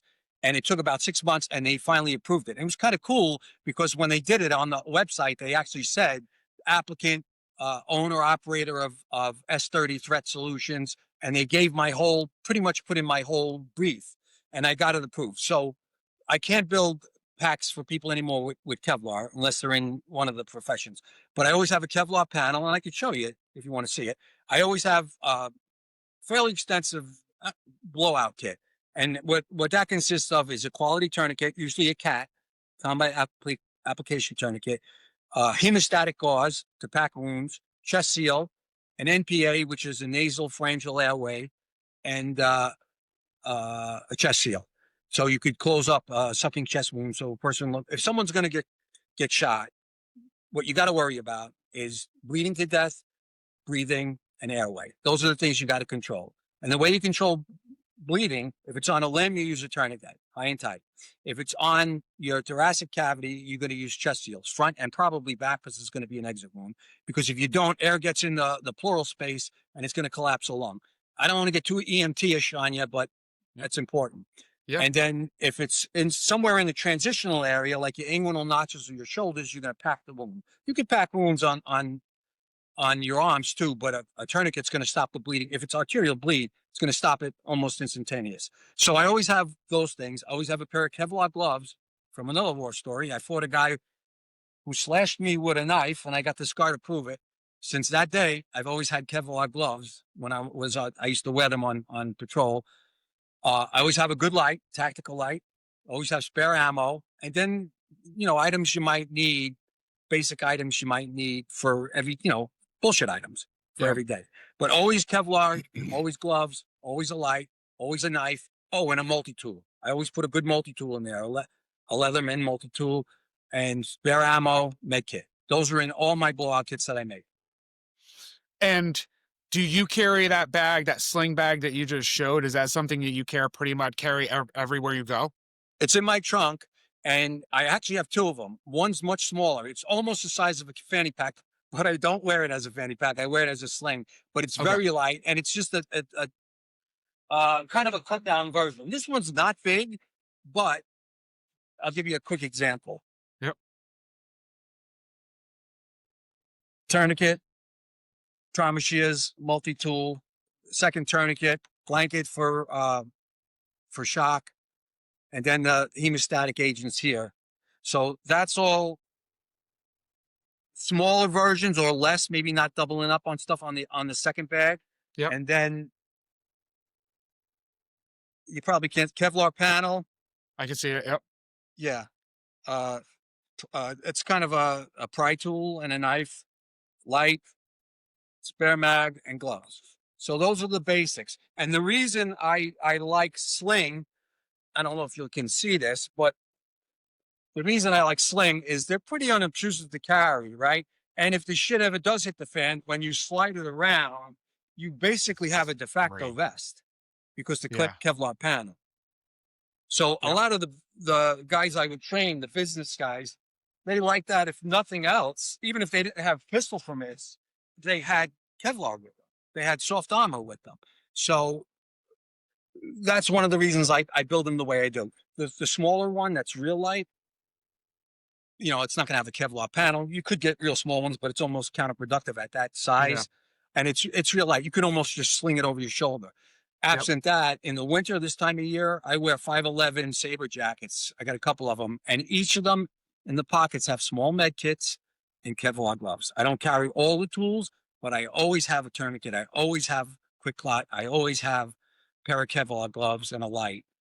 Even if I'm just if you see me in shorts, I'm going to have some kind of sling, or I'm going to have cargo shorts with shit in my pockets. Jeez. Rules and safety items and use of these items only work if you do it all the time. I guarantee you the day I leave it home is the fucking day I need it. Yeah, this is man. That was a lot right there. But it's a good segue into your business. I don't know how much you want to talk about your business, but please share with the viewers. You briefly mentioned the name when you were applying for that license, but please share about your business, and if you want to bring that in and more detail, explain what your business is about and what you do. Well, the school, first of all, the school I had, I think I told you when we were offline, I shut it down after COVID. Fighting is a young man's game, and I was able to train pretty seriously into my 60s, early 60s. But, at some point, you can't be rolling around with 25-year-old SWAT guys when I'm closing in on 70. So you can't be rolling around with SWAT guys 68, 69, 70 years old. So I realized, and people say, well, just teach. You don't have to train that hard, just teach.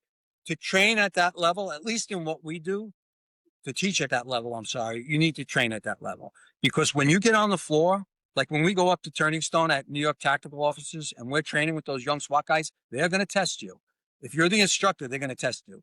So I never wanted to teach when I didn't feel I could perform.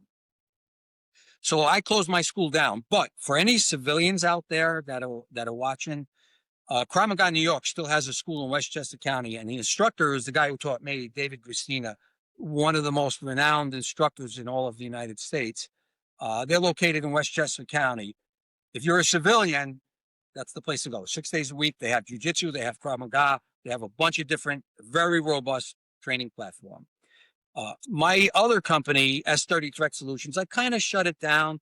The only consulting and training I do anymore is we did active shooter training. We did a bunch of schools, a bunch of businesses, individuals, medical facilities. I kind of shut it down. I still do the training when some of my private clients call me because, they paid me well over the years and I just feel I don't want to say no, but most of what I've been doing lately has been field expedient medical care, sort of what we talked about, how to stop bleeding, create an airway, Yep. or individual consulting for like business people like that, showing them, giving them suggestions for things they can carry with them, tools, how to use them. It doesn't help somebody to give them a tourniquet if you don't teach them how to use it. So I do consulting on that if people contact me directly, but I shut my website down and I don't really advertise it. So I'm not really promoting a business, but I do still train people on a one-on-one basis. Yeah. For all the listeners that are just listening and not watching, but you have the capability of watching, go back to when we were talking about the sling bag and Ed gets up and demonstrates how to use it. And for all of you that don't know, he just said he's going to be 70. He's coming up on 70 in about a year or so. Take a look at this guy. He's still fucking shredded. You're still in phenomenal shape. I'm a year and a half. I'm okay, 60, you're 68 and a half. You're 68 and a half. I don't care. I don't care. You look like you're in your 40s. You look very you look amazing. I hope that I can maintain myself for as long as you have. You're testament to what a trooper should look like. Not even now, going back years. A lot of people just they lose the willpower to. One of the things when I retired, I told my wife, I want to keep going. I don't want to get fat and I don't want to get out of shape. I want to keep going because obviously that has so many benefits, not only for health, but for your mental well-being. And I don't think many people understand how much it does for your mental well-being by keeping yourself in shape. Keep balance though, Jay, because one of the things I learned as I got older, and I know one of the questions, I don't know if we'll get to it, had to do with advice from 50-year-old troopers. It depends on where your starting position is, right? Sure. Balance is important. And what I used to be kind of a maniac. What I realized is rest days at this age are as important, if not more important, than training days. And I'm not going to lie to you. It's great that I guess I still look fit, but one of the things I said, fighting is a young man's game. One of the things that got me out of it, and these are all as a result of fighting. I had open surgeries on both elbows. I blew out a patella tendon and had to have reconstructive surgery on my knee from sparring. It was one of the things we do in Krav Maga is multiple opponents, and I was fighting against two other instructors, kind of a heavy lift, and I ended up rupturing a patella tendon. For people who don't know what that is, go look at the videos. I had major surgery for that. I had surgery on my hand, surgery on my scalp. I can't tell you how many epidural injections in my cervical spine, lumbar spine. So it takes its toll. And I got out at 65 because I said I didn't want to end up like one of those NFL linemen that can't even get out of a chair and walks with a cane. Yeah. So balance is important as you get older. It's great to train, but you got to be balanced. Absolutely. That is, but I mean, to your point, I mean, I don't even know, we can talk about the 50-year-old trooper now and I want to bring back around what you think is most important for troopers, cops, in the current state that we're in, 2025. But, the point is that keeping yourself active, even you slowing it down, is still much more than probably some of our active guys working right now. You know what I mean? So I'm you sure. got to pump the brakes on that when you say that. I understand what you're saying, because I know that you were a maniac when it came to physical fitness and doing what you had to do. But the majority, and even now, but myself, me working out, I'm maintaining and I'm doing what I need to do. I'm doing some cardio, I'm doing some heavy lifting, but I'm not going crazy, because, you start to feel it once you hit your 50s for sure. So circling back around to that 50-year-old trooper, or a trooper with, 20 plus years on, um, so many of them just drop the ball. They eat their deli food and their fast food. I, my opinion is packing food. Would you think that's a key component? Food, Sure. diet, right? Diet's Sure. probably pretty important. And Yeah. then beyond that, it's just something's better than nothing. Correct? Oh, Something's better than nothing. absolutely. What Um, I would suggest at a 50-year-old trooper or a 40-year-old trooper, what's your baseline, right? You can't be find Jesus and all of a sudden now you're going to be a triathlete. What's your baseline? What are you starting with? And make improvements from that. And I focused more now. Once I got into Krav Maga heavy, I focus more on a functional fitness, not so much CrossFit. I'm not throwing tires or any of that. When I say functional, we would do stress drills and we would train to exhaustion. So that gets back to what you were talking about, those fights on the side of the road. Training to exhaustion, you learn your limits and you learn how to push beyond them. And by functional fitness, I mean, when I hike, me and my wife would hike, I would always have a ruck. And the ruck would be that on steroids. It would have all that gear plus bear spray and all this other stuff. Because we hiked the Appalachian, some of the Appalachian Trail. We hiked in the Adirondacks. We had coyotes come across us. You could run into some good sized bear up there. You'd be miles away from the trailhead. We'd go out for 3-4 hours. So that's a functional fitness to me. I'm carrying a pack that if I got lost, I have a tent, I have sustain, I can make a fire, I have first aid gear. If, God forbid someone breaks a leg, I have splints.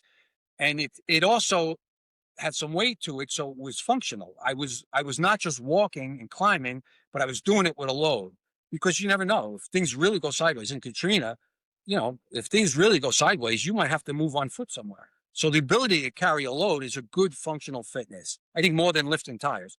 I mean, I get the lifting tires. It's picking up heavy stuff, but I try to train with things that are going to make me better shooter, better fighter, better medical aid, better husband, better grandfather, better father.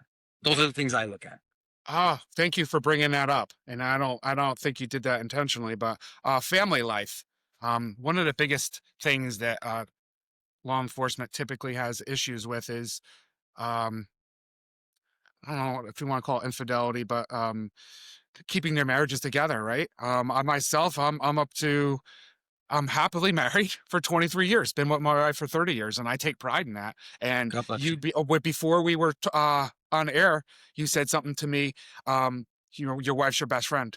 It's the same thing. Me and my wife, we hike. We're avid hikers. We were out in Montana and talking about, I had not a pack compared to you, but I had my bear spray and I had what I would call essentials. And talk about a pucker moment is when you come across a grizzly bear that's, within 50 feet of you. That's a moment, That and happened?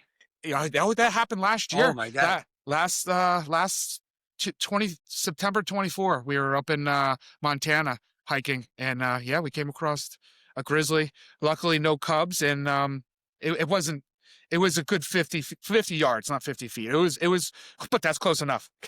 And when you see one of those up front, there's no mistaking it. It was quite a They'll experience. cover But 50 in no time. oh, no time at all. But yeah, so talk about the importance. I know you've been married. How long have you been married? 43 years. Better than 43 that, years. though. Better than that. I know my wife since she's 13 and I was Wow. 15. So we basically grew up together. And Jay, I'll tell you, I mean, I don't get sappy, but Yeah. she's still my best friend and we still do a ton of shit together. Uh, I was blessed. I was absolutely blessed. What what do you think contributed to maintaining that happiness over the 43 plus years of marriage? What do you think is a contributing factor? And you also have children, correct? Yeah, I have a son who's a police officer. He's a detective in NYPD. He's 39, and I have a daughter who's a nurse. Right, typical cop. I'm what cliches, cop Yep. nurse. And I think what contributed to more than anything is because we grew up in the same neighborhood and we've been close for so long. We grew up together, and what I mean by that is I don't just mean in analog days. I mean we developed our adult personalities together. So we are very not similar. I think we complement each other, but I think the most important thing in a relationship is that your partner always has your best interests at heart. If you believe that, that pretty much solves everything else. And I know I don't have a doubt for a moment that my wife has my best interests at heart. And I hope she feels the same about me because uh, my daughter, when she was getting married or when she was dating, I had one rule for a future son-in-law. And it's a pretty simple rule because you have daughters, Jay? I do. Yes. Okay. I think Two. you'll appreciate this. All I wanted from a prospective dater or son-in-law was I wanted to feel confident that his dying breath would be to save her life. If I that like it. is true, I like it. everything else will fall into place. It's pretty simple. That's a pretty Pretty simple simple. ask. It's a pretty Right. simple ask, right? Yeah, if you love my child, that if this is the right one for you, will you do that? I like that. Exactly. I mean, Pretty I never said it straightforward. to him, but Yeah, yeah. I'm constantly evaluating, right? Yep. We did talk briefly before we started also about before I even became a trooper, my father did some work for you, and Yeah. you said you remembered that. And what I remember, you probably don't realize it, but what I remember is when he came home. Now, my father did construction for years. He's been gone now for 9 years, but going back far before I became a trooper, he said to me, I just did I think you were a captain at the time. I just went to a captain's house and did some work in his basement or a deck, whatever it was he did. He's like, that's what you need to that's what you need to be like. If you ever become a trooper, that's what you need to be like. He was not only was he in shape, he was professional, he was well spoken, he held himself, he was very confident, he knew what he wanted, he was fair, he treated me good. His wife, I remember, I forget your wife's name, forgive me, but Robin. he's Robin, yes, Robin. He said, he's like, Robin would come down and give me food and feed me and drinks. He's like, that's just where that if I have one wish for you, he's like, be like Ed Raso.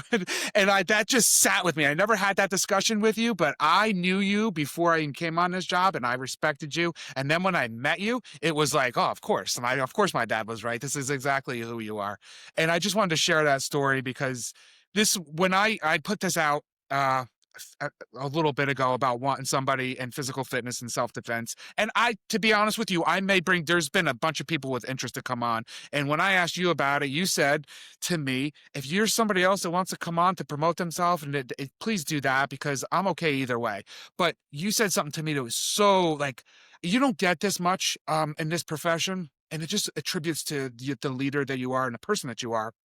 You said to me, Jason, if this is something you want me to do, I'll do it for you because not only are you a good guy, but you are a good trooper and I respect you. And that simple statement to me, like, I'm like, how do I not have this guy on after that? It's just, that's who you are. And I deeply appreciate it. Thank you in so many ways, not only for coming on, but for being the person that you are. And your dad's name was Ron, right?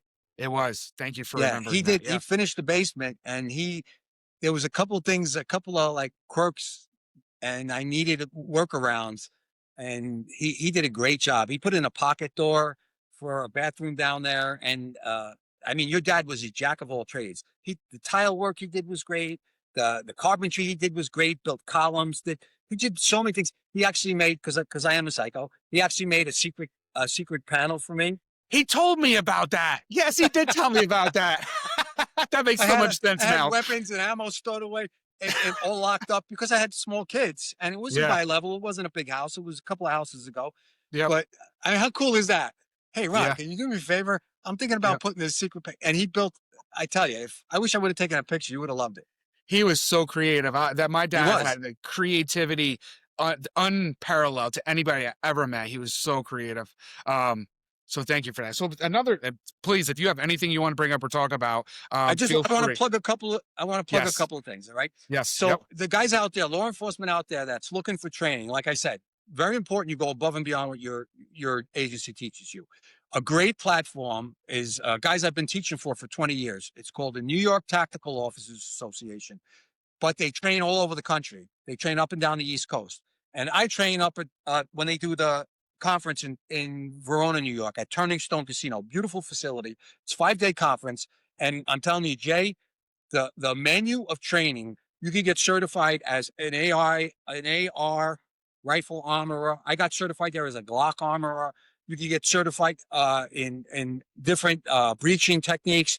There's great medical training. A guy named Sean Solar, he's a retired NYPD ESU. He has a company out of Long Island called Medicine in Bad Places. I've taken his training. It's not an EMT course. It's what they call TCCC, Tactical Combat Casualty Care. But it's the things that we talked about. Stop a bleed, create an airway. He is phenomenal instructor. And you go up for the week, the 5 days, and you could sign off any of the platforms. I took room clearing classes with Navy SEALs, an outfit called Progressive Force Concepts. And these guys will take you through, they have a rubber house, and you go through and you do room clearing. I mean, who's better than that to do room clearing with Navy SEALs? I trained with Green Berets up there. There's a That's program crazy. that the Marine Corps developed called the Combat Hunted Program. And it's very good for law enforcement because basically Marines were getting blown up in Iraq and Afghanistan by IEDs, and they wanted to find where's the terrorist in the crowd, right? They weren't wearing uniforms, and they have a civilian version, a law enforcement version, not civilian. You ready for this one? Human terrain mapping and behavioral pattern recognition. A great course. One of the guys was a Green Beret, the other guy was a Marine Recon sniper, and another guy was a law enforcement. But it teaches you how to read people and how to look at either biometrics, proxemics, geographics, iconography, all these different domains, and how to pick the bad guy out of the crowd. So very applicable to law enforcement. And the examples they use to law enforcement. Phenomenal training. And we teach up there, Krav Maga, New York. I go up every year. One of the guys that teaches up there is a guy named Jay Wadsworth. He's a retired cop out of Jamestown. Jay? He runs Well, Effective Fitness. he's one of the guys that was going to be coming on here in on one of the podcast episodes. Him and another gentleman are potentially going to be guests coming up in a few weeks If you or can get months. Jay, Yeah. get him. He's probably the premier law enforcement hand-to-hand combat instructor in the United States right now. He's busy. I mean, every time I see him, he's at another place teaching Yep. at Michigan State Police Academy, San Diego, Los Angeles County Sheriff. He's all over the world. He was an MMA fighter. I think he's a jiu-jitsu black belt. The guy is phenomenal. I've seen him train. I haven't trained with him, but a lot of times he's next door to us when we're doing our classes. So I Yep. poke my head in, say hello and watch. Yep. Unbelievable. Effective fitness combatives. Can't beat it. And like I said, all the people I mentioned, and if anybody has questions about any of them, contact information, they're all people I trained with. They can reach out to me, and I'll be happy to put them Yeah. in touch. So when this Turning Stone, this happens, how long is it? Like a week event? How long is it? This year. I think it's April 13th to the 18th. It's always Monday to Friday, Okay. and it's always 5 days. You sign up, you get a Yep. hotel room, you live there. It's Yep. just a first class event. The instructors, I met. I don't know if you could. Nah, I don't know if you could. Yeah, I met Mark Dice. That's the guy from 13 Hours in Benghazi who got shot to shit. I sat in on his training. There's a guy that's Colonel Danny McKnight from Black Hawk Down, the guy Tom Sizemore played. That's Dave Grossman up top. I mean, the trainers they bring in are tier one trainers. Like I said, we had Delta guys there training with us. I mean, the best of the best. It's not some, bullshit Yeah. training. I got a lot of good training. Yeah, and it's very interesting that one of the things you said earlier when we first started is one of the things you recommend for troopers is to do some type of outside of the academy training, whether it be in defensive tactics or whatever. Is do something other than that, than what the state police provided, and that's something that I did. Especially when I got K9, you were gone. I got it at 16, but after I got on K9, our K9 program is great, and there's nothing wrong with it, but how good do you want to be? I went to a few seminars for dog training, and it's not that it's better. It's not necessarily it's better. You just get different perspectives on different ways that you can handle situations, be tactical, train your dog.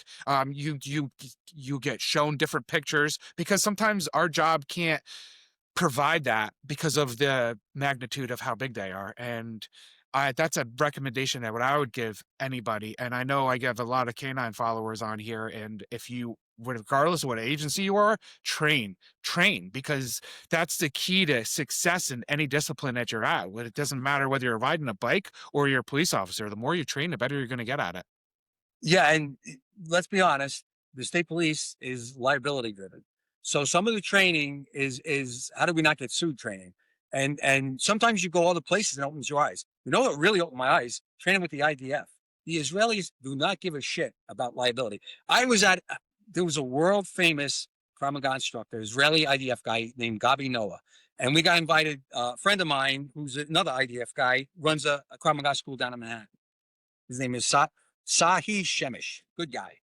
So we got invited and we went down to train with Gabi Noah. And this was it was all instructors, no students. And it was a big training venue and a lot of people. We had, when you're a DT instructor or you get into these things, the first thing you do when you get there is you start sizing everybody up, right? Start looking at everybody, right? Who the fighters in this crowd. A couple of guys shouldn't have been there probably. We had one guy that was out of shape. And Jay, I'm telling you, we're doing like these high-speed stress drills where you're fighting a couple instructors and pretty hard. He's a couple of people away from me and I hear a pop and he goes down like a bag of stones, right? Clearly, I guess he broke his ankle, dislocated his ankle, whatever he did, loud pop, goes down. I kid you not. The instructor stepped right over him and kept teaching. Literally stepped over him and kept teaching. Now, in the US of A, if that was in the State Police Academy, everything stops, report taken, ambulance comes in. This kid literally crawled to the sidelines while we kept training. They just do not care. The final stress drill was about being ambushed. So they make you close your eyes and put your hands behind your back. And the beginning of the drill, they make you wait 30 seconds, a minute. The beginning of the drill is an instructor slaps you in the face to mimic you get cold cock, you get hit. And their reasoning was the fight isn't over when you get hit. That means the fight started. Yep. And when I tell you a slap in the face, Jay, I mean, I had a finger marks. I didn't have a beard back then. I had finger marks on my face for about 3 days. But man, they just don't care about liability. It's like, you're here to train fighting. You realize that, right? Fighting, people get hurt. Yeah. It's just an eye opener when you go, to your point, when you go to other organizations to train. Something popped up as you were talking. It's a question that actually I was talking to a retired City Middletown lieutenant last night at dinner, and we were talking about you, and I was going to have you on. And state police is notoriously known for being very private, and they don't like to share information exclusively or more exclusively, even within your the BCI, the BCI portion of it. They just don't like sharing information. One of my biggest, I want to say issues, I guess that's the only way to say is issues, is our agency has that stigma from a lot of local agencies. And I want you to speak on that from a supervisory point of view, because when I had Steve Negrelli on, he had a remarkably interesting perspective from that point of view. And I just want to hear what you have to say on the sharing of information, counterintelligence, if you will, or sharing intelligence. What's your view on sharing intelligence with other agencies? Well, it got better. I was an officer on the Counterterrorism Board, New York State Executive Committee, and I worked in through the CTZs. And the CTZs, counterterrorism zones, the state's broken up into several of them. We regularly met and we regularly trained together and shared information together. So it got better. But even as a trooper, as a lieutenant, as a captain, I never bought into that bullshit that I'm sure you've seen it. Well, state police guys would look down on deputies, they'd look down on locals, they'd look down on firemen. Yep. And I just never bought into that. My theory was always that, hey, you know what? If my ass is in a sling, I don't care what color that uniform is that comes up behind me. There's not that many of us. and Yeah. there's a lot of bad guys out there.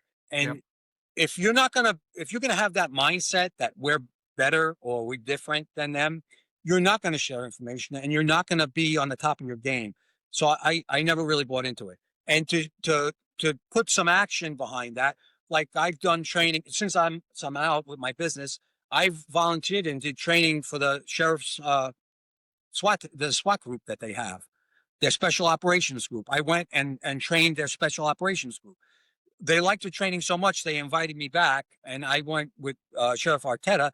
I trained their entire supervisory cadre. I did a leadership seminar, PowerPoint, the whole bit. It's part of what I do in my business for their cadre. And I would tell some stories about good leadership and bad leadership. I leave the names out, but I wasn't afraid to share information with them, because what good is me taking the knowledge and information I got to the grave?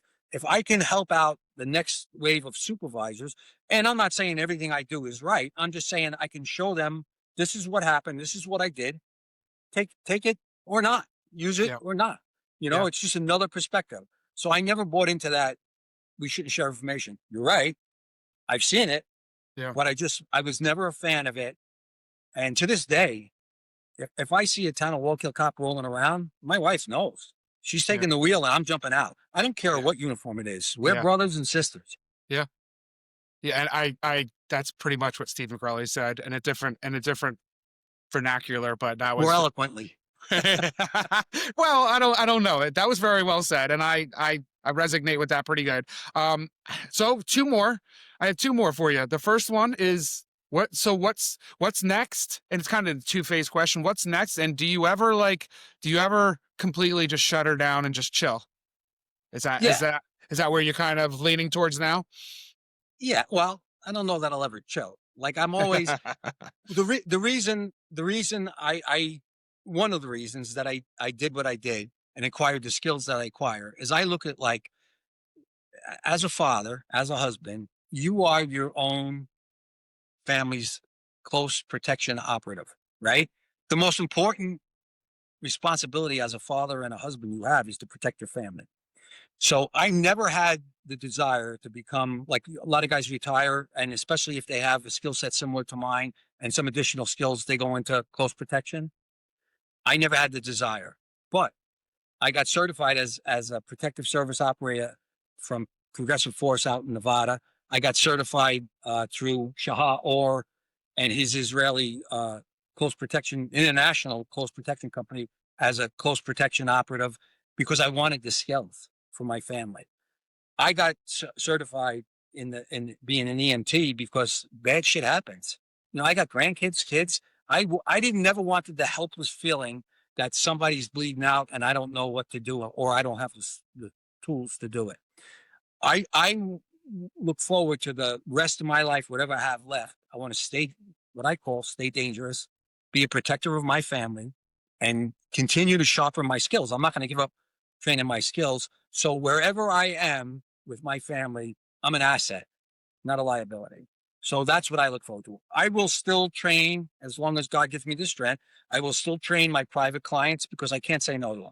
Some of them pay me very well, Jay. Yeah. And I've done some firearms training, like I said, in some field expedient medical care, and I built some kits for businessmen. So I'll do that. And I'll teach a turning stone until my body won't let me. I bring young instructors with me. So they, I say I want to be the fat guy in front of the room with a cigar and a cup of coffee, telling how everybody's doing everything wrong. But, I'll still do those things. But that's pretty much what's next for me. Okay. I mean, like I gave you a litany of surgeries. I'm not looking for any more high speed impact. Yeah. What, Hey, could I just cover one thing? yes. One of the Please questions do. that you had given me, and I want to make sure I covered it, is you asked, what should young officers look to do? There's Yep. 4 things. If I was, a young officer today, and I would do them because I did do them. Get some combat shooting training. Some force on force stuff with simunitions. Yep. I got to do that. I got to do that in the Secret Service school. I got to do it in a surefire low light instructor course. It was pretty good because it was back in the early 2000s. And my shooting partner at the time, guy with long hair, I'm looking at him trying to say, who is this guy? It was all military and law enforcement. We get through the shoot house and he's pretty good, performed pretty well with a weapon. And I asked him, I go, what do you do for a living? You don't look like a cop. He goes, no, I'm in real estate. In real estate? Gives me his card. It's Donald Trump Jr. Oh, geez. Yeah, he was my partner. So I asked him, That's funny. your father, his father wasn't running for president or anything Yeah. back then, but everybody knew who he was. Yeah. I said, what are you doing in this course? Bodyguards? Don't you have bodyguards? He goes, no one's going to protect my family like I am. It stuck with me. It was pretty good. Yeah. Eric Trump was there too. So get some kind of combat shooting experience. Definitely get some kind of medical, field expedient medical care. Doesn't have to be to the extent that I went. You don't have to become an EMT. That, it took 6 months. But you could go to like something like Sean Solar's training up at NYTOA or even locally. Get some kind of stop the bleed training. Get some kind of airway protection. You should know how to tourniquet, pack a wound, put a chest seal on, create an airway. Get some kind of fight training, hand to hand. Not everything's a shootout, right? You want to have some hand to hand training. So if you do those, and obviously you got to have a baseline of fitness. If you do those 4 things, some kind of combat shooting, hand to hand combat, field expedient medical care, baseline fitness, you should be good to go. You owe it to your family. If you strap a gun on every day and you go out onto the Badlands, you should owe it to your family to be at least trained to a certain level where you have good opportunity to get home that night. Sorry for the preaching. No, but don't be sorry. I feel strongly about it. Yeah, I could tell. So one of our previous guests, Eric Eltz, who I know you know, he's the one who actually, I can't take credit for it, even though I probably would have asked it in a different way. But the supervisory question on what you feel is a good supervisor versus a bad supervisor, that kind of came from him. And there was another question that I had that I wanted to ask that I'm very curious to know what the answer to this is. Someone wants to know if you think that you could still out bench press them. Probably not. I have issues. I have a rotator cuff issue going. So my bench pressing days. It looks like this is a spawn of yours, potentially, that may work in the NYPD that we just spoke about not too long ago. Yeah, he reached out and he said, ask the old man if he could still out bench press me. Yeah, he got me now. And that is the genesis of that is we used to have every year in May, we would have a 1 lift bench press competition and loser had to buy breakfast. And to my credit, well into my 50s, I was still beating him when he was in his, he was a man. I was still beating him when I was in my 50s. I could still bench press over 300 pounds. My heaviest bench ever was 340 in my 30s. But I was still doing 305 in my 50s. No more, Jay. No more. That's crazy. I thought that you were strong, and that is extremely strong because I'm a big weightlifting guy. So that's impressive because not only because of the weight, but also because of your frame. You're 175 pounds, so that's remarkably impressive. I did the police Olympics back in the I think it was 2007, 2008. I did a 405 there. So that was my by far my best lift, but don't ask me to do anything with legs. My legs suck. I don't have powerful legs, but I have a powerful bench. Yeah, when I did the police Olympics, it was tailor made for me. It was called Toughest Cop Alive. I did it with Steve Nevins, my best friend. You talk about Steve is my idol. I mean, talk about a guy who's just a character guy and as strong as they could be and an endurance athlete. We went and did Toughest Cop Alive. Steve was like the perennial gold medal winner. And it was great because it was like, it was a 3-mile run, 100-meter dash, rope climb, shot put, bench press, swim, 100-meter swim, obstacle course, and and pull-ups. So it was overall, I was always pretty good at everything, not great at anything. When I was benching 340, I could still run a sub 7-minute mile. I could run a 6:30 mile. So that's what I wanted, the balance. I didn't want to be one of those. I know one of the questions we didn't get to is what do guys do wrong in the gym? What they do wrong is they concentrate on one thing. You see guys that are, jacked up her body, no legs, can't run a mile. Yep. I was greedy. I always wanted everything. I wanted to be able to bench press 300 pounds and run a 6-minute mile. Those were my goals. Yep. Yeah, I mean, I'm similar. I just have weak legs. I trained them. It just doesn't look like I do. I was, and I still do cardio to this day. And I think I have that same thought process as you, is a balanced a balanced individual is much better than, because if you're strong, if you bench your 400 pounds, that doesn't matter. If it doesn't end in 30 seconds, that's not going to matter, right? As again, well, it goes back to what we talked about before.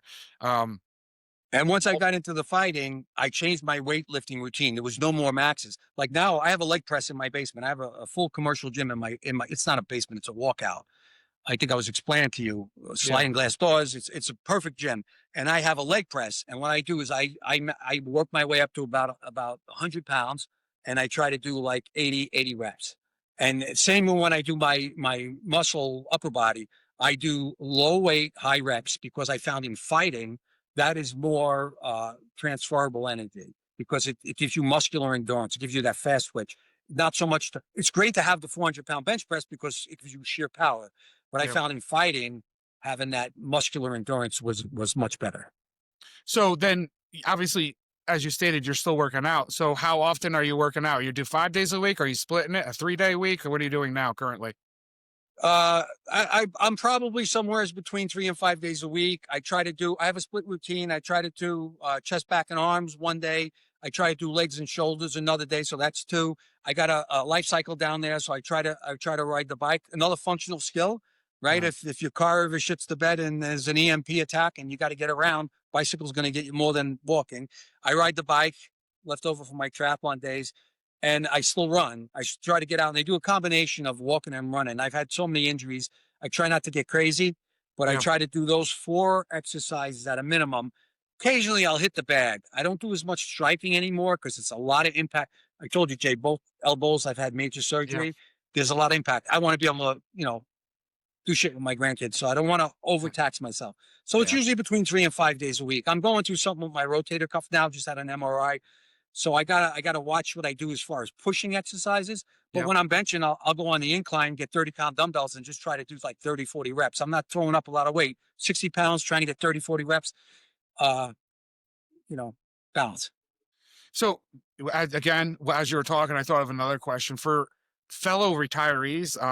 You spoke of Steve Nevins, who's on my radar. But your fellow retirees, how many are you still in touch with? Because I'm 4 years out, and I'm in touch with quite a few, but it seems like it kind of falls off after a certain amount of time. Do you try to maintain certain relationships as you progress through your age? Uh, I probably am not very good at that. Steve is my best friend, so Yep, we always stay close. A lot of yep, the guys I did fight training with, and a lot of the guys I did other training with, firearms training with, I'm yep, close with. It's like think of when your kids were playing soccer, you're friends with the other parents, and then when the kids stop, and yep, it's almost yep, like friendships of convenience. Do I go out of my way in a lot of the state police things? I probably don't, yep, but I'm just one of those people. It's like next chapter. yep. It's there's no reason keeping me away from it, and I do keep in touch with some people, but probably not as many as I should.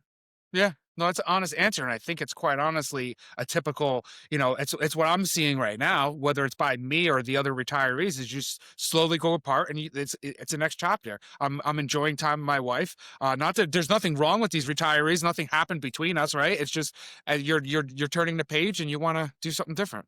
A I lot of them completely move get it. too, Jay. Yeah, A lot of them yeah, move, right? yeah, yeah, They exactly. move out of Go down, state. yeah, exactly. Steve's Yep. in Tennessee. The Tommy You know, Fortuna that I mentioned, he retired. He went to South Carolina, so that's not extremely easy. We do maintain phone call conversations, but to see them, what am I going to see them once every other year, maybe at most? I'll take that, but yeah, it is difficult. yeah, I usually see Steve at least a couple times, 2 or 3 times a year. He comes up always around 9/11 because he goes to the memorial for his brother, and he goes. Me and Steve are both in the WTC health program, so he goes to the physical down in Suffering, and then we always make a point of getting together and shooting for our HR 218 qualification. We do that together, Hmm. so we always go to lunch and shoot the qualification together. So I talked to him. I talked to him yesterday. I talk Yeah. to him usually about once every month or two. So we Okay. stay, and his wife and my wife are friends. We meet for dinner. So Yeah. I do stay in close contact with Steve, but not Yeah. a lot of other guys. Yeah. He was another great supervisor. Steve's the He was, best, oh man, absolute best. one of those guys, again, no one ever says anything bad about. And so many people reached out to me and were happy that you were coming on. And this is I didn't have any expectations other than I knew it was going to be great. It was better than I anticipated because not only are you a great speaker, we have great experiences, great knowledge, and you're very personable. So I deeply appreciate you taking time out of your day to share your knowledge and experience with all the listeners. One last hoorah here. You said that if anybody had questions for that up at the Turning Stone, they could reach out. Do you want to plug any potential phone number, or do you want me to just say, hey, if somebody's interested, they can reach out to me and I can make that contact? It's up to you on how you want to do that. But I want to make sure if there's somebody within law enforcement, whether it's a trooper or a sheriff or a local cop, because we do have some of them that listen. If they're interested, I want to give them an opportunity to actually have these resources for them. Yeah, it's actually really easy. That's, got there's a lot of bad stuff with the internet. One of the good Yeah. things is it Yeah. makes accessibility. Yes. If you can even post it if you want. If you go to New York Tactical Officers Association, they have a website and it shows you all the training venues. They do Florida, Tennessee, Washington, D.C., upstate New York, Verona. They do several of them. And it shows you, it has links to sign up. You can look at the courses, read the course descriptions so you can get a feel for it. It's actually pretty easy to do. All they got to do is Google New York NYTOA or New York Tactical Officers Association. Perfect. And you mentioned Eric Else. If you're looking for firearms training, Eric is the man. He is absolutely, I think it's just law enforcement. I know he's retired. I don't know that he trains civilians. He might, and I don't want to speak for him. But if you get an opportunity to train with Eric, I've seen him in action. He is absolutely, and I'm sure I didn't see the podcast when he was on.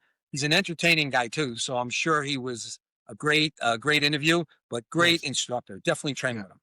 Yeah, you could tell he was another one where you could tell what he was speaking was pure knowledge, and passion. He had the passion. That's what it is. That's what it came. That's what comes out of you when you're talking about your Krav Maga and about your fitness is passion, about your relationships, about the job is passion. That's something that is exactly the same thing that came out of Eric and your Steve Nevins is the passion for what they did. And that's what everybody loves about you guys as individuals. So once again, I will say thank you. I appreciate your time. And it was an honor to speak with you and very good to see you. Yeah, that's it. You got no other bullets? You out of ammo? I'm out of ammo. You tapped my this is you're on record for the longest official podcast so far that I've had. We're almost 2 hours into this, but it only feels like it was about 45 minutes. I got one last war story. Please. We can make this a 5-hour one if you want. No, but I got one last one. So one of the questions you had sent me is best training moment. And I want to give you a funny one because, you think you're the big bad instructor and all this other good stuff. And a dose of humility is pretty good. So there's a guy we train with. He's still a current IDF. He was deployed during this last Israeli war. Name is Shah Or. And my business partner just contacted me yesterday, said he's coming to do a seminar. He has an international close protection company, high speed. I mean, big name people, dignitaries he protects. It's called 360, his company. But anyway, when he comes to the States, he always makes a point of scheduling a seminar with us. He's one of the guys that trained me, got me certified in the Israeli law enforcement and IDF certification. And it was super cool because what they do is they start the training day, he opens his laptop, and if you don't know this, Tel Aviv has cameras everywhere. It's like New York City. And they show you a quote unquote terrorist attack. And a lot of these terrorist attacks were low grade terrorist attacks. It would be a soldier at a checkpoint or a couple of soldiers, and guy comes up to him, got a shema on, robe on, and next thing you know, he presents a knife and stabs up the soldier, and the battle's on. And you'd see foot chases through Tel Aviv, and you'd see all these crazy things. And whatever they showed you, that day you trained. So when they showed us the knife, we trained knife. When they showed us long gun, we trained defense against long gun. When they showed us handgun, we did that. So it was off the charts, great training, right? 3 days, certification to become an instructor. So the final drill, Krav Maga is big on what they call stress drills.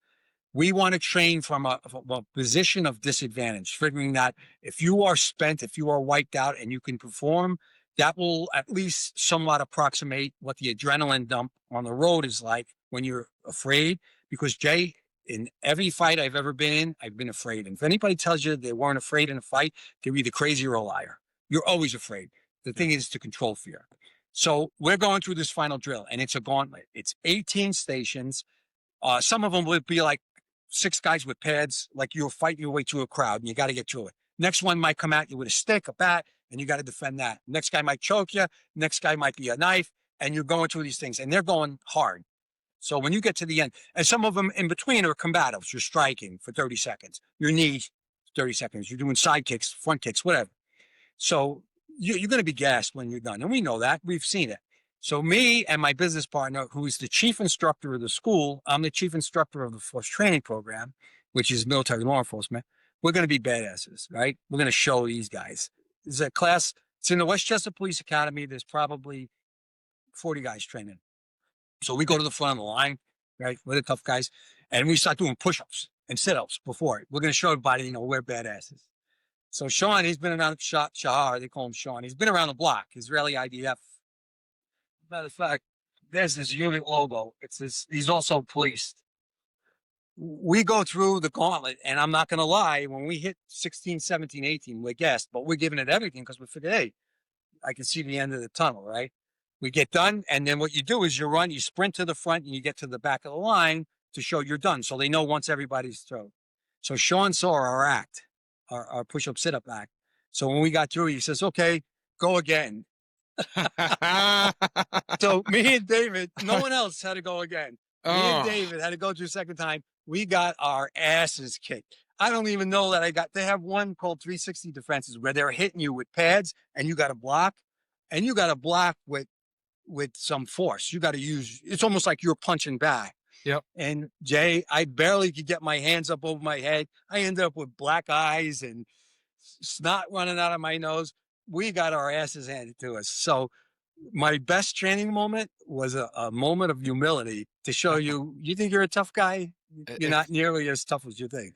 It figures that would be one of them. And actually, this is the way the podcast world works, is that you inherently forget questions, you skip over, you go down different rabbit holes. But as you were talking, I saw I've realized another question, and it was so funny that you were saying what you were saying, because regarding the difference between sport fighting and street fighting, and the comparisons between the two, and they're rather obvious to somebody that like yourself, because for sport fighting, I mean, it's tough and it's challenging, but in my perspective, there's nothing that can compare to a street fight, because a street fight is your life. A street fight is you're fighting for your life, and the urgency to stay alive, and the urgency to you want to go home to your family. Whereas a sport fight, not saying it's not dangerous, but you all right, you get knocked out. What's the worst case scenario? Somebody's going to be there. They're going to be, wagging a towel at you. You're going to be getting your water afterwards. You go to the hospital if you need to. But on a bad guy on the street, something happens. You're fighting for your life. Is that how you relate to the differences between the two? Something similar?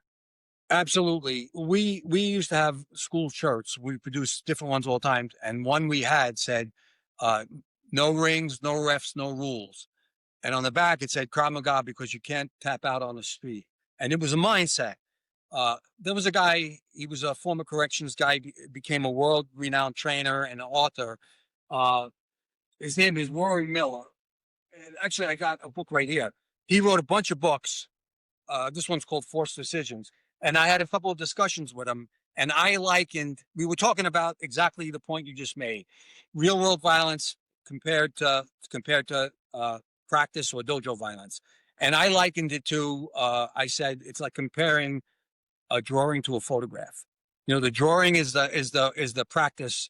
It's like, this is what it kind of looks like. And the photograph, there's so much more detail. He liked it so much, he used it in his book, and he put me in his acknowledgments, which was kind of cool. But it was something I used to explain to my students.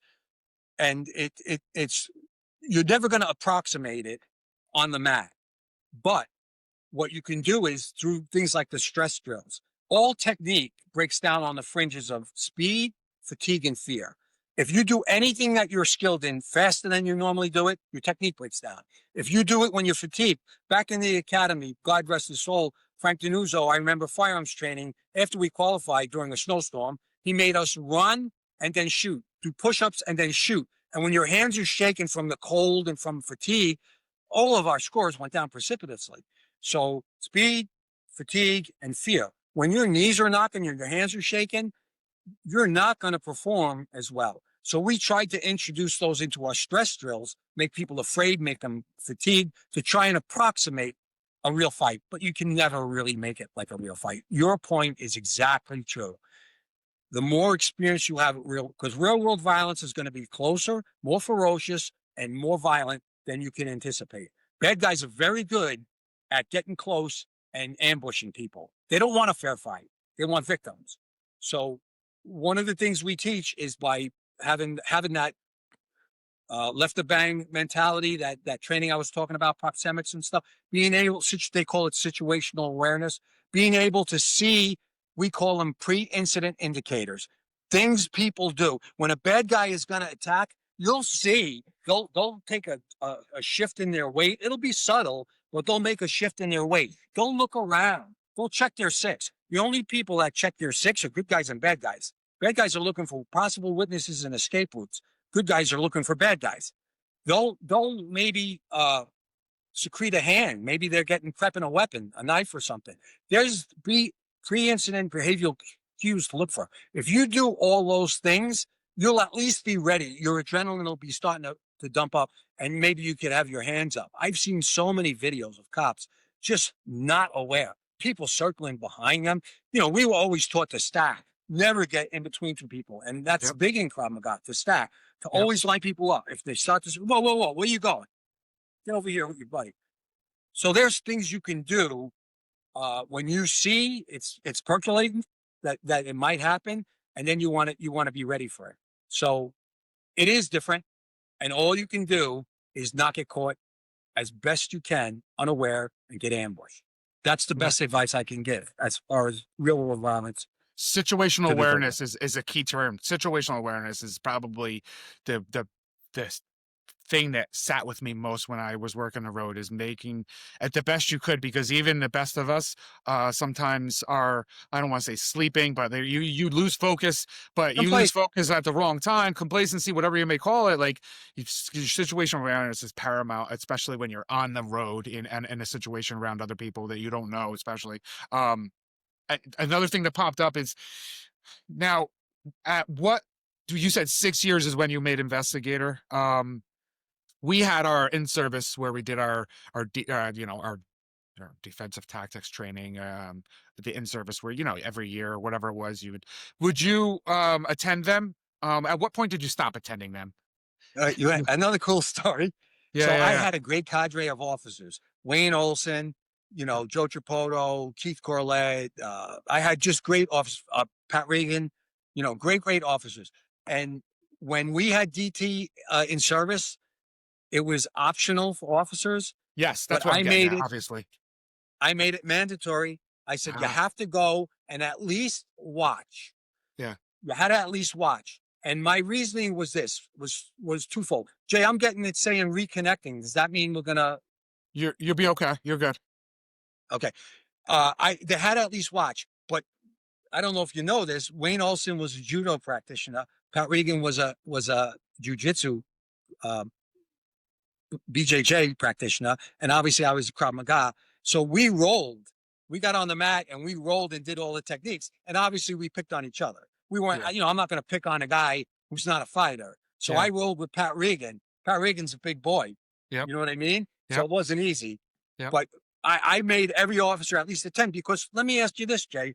There's a personnel complaint for use of force. If you don't know what the troopers are being taught, how are you going to sit in judgment that what he did is right or wrong? So you got to at least know what's being taught. I wanted to do it because to me it was another training opportunity, right? Hey, let's roll. Let's train. You wait, I'm on duty and you're going to let me fight? Yeah. Where do I sign? Where do I sign up? I kind of thought it was going to be something what you said, or would say, but like, I remember I did my DT and my in-service up until I retired. I was a part of it. I went through the motions, if you will. I tried to put whatever I could into it, but there's so many, whether it would be an investigator or a supervisor, it would be optional, and they'd be sitting at the back of the class. The second they can get out, they can get out. And that's part of the problem, is not wanting to be, because you don't want to sweat, or you want to get out of work earlier, or you want to go do whatever it is you want to do. But those moments, you don't know what they can do as far as saving your life or giving you a little bit of knowledge. I know that some of our techniques were antiquated, but they a lot of them weren't either. A lot of them were very useful, especially for a regular trooper. It doesn't have any self-defense training other than going through the academy. To have those refreshers is paramount for somebody going on the road. And I wanted to ask you that because I kind of knew what your answer was going to be, but I think that's very important, and it's If very nothing else, it gets you thinking. It gets you gets you thinking, thinking. right? Yeah, and I didn't realize, obviously, why would I, that when you were you have made your guys just at least show up and watch. That is a good supervisor as well. If you don't want to go through it, don't go through it, but watch what your guys are doing so you know when the time comes. Absolutely. Yeah. Any other nuggets you have for us? No, I think I wore you out. No, that was true. It's a good wear out, though. That's good. The people are going to eat this up and absolutely love it. And once again, I deeply appreciate your time. All my NOFC fans that are listening and watching, I deeply appreciate you. Please like, subscribe, follow, comment, and tell me how great you think Mr. Raso did. I thank you so much. Ed, if you will, just say goodbye to everybody. Yeah, brothers and sisters out there still doing their job. Be safe. Come home to your families. Yes, absolutely. All right. Thank you. Have a good one, guys. You got it.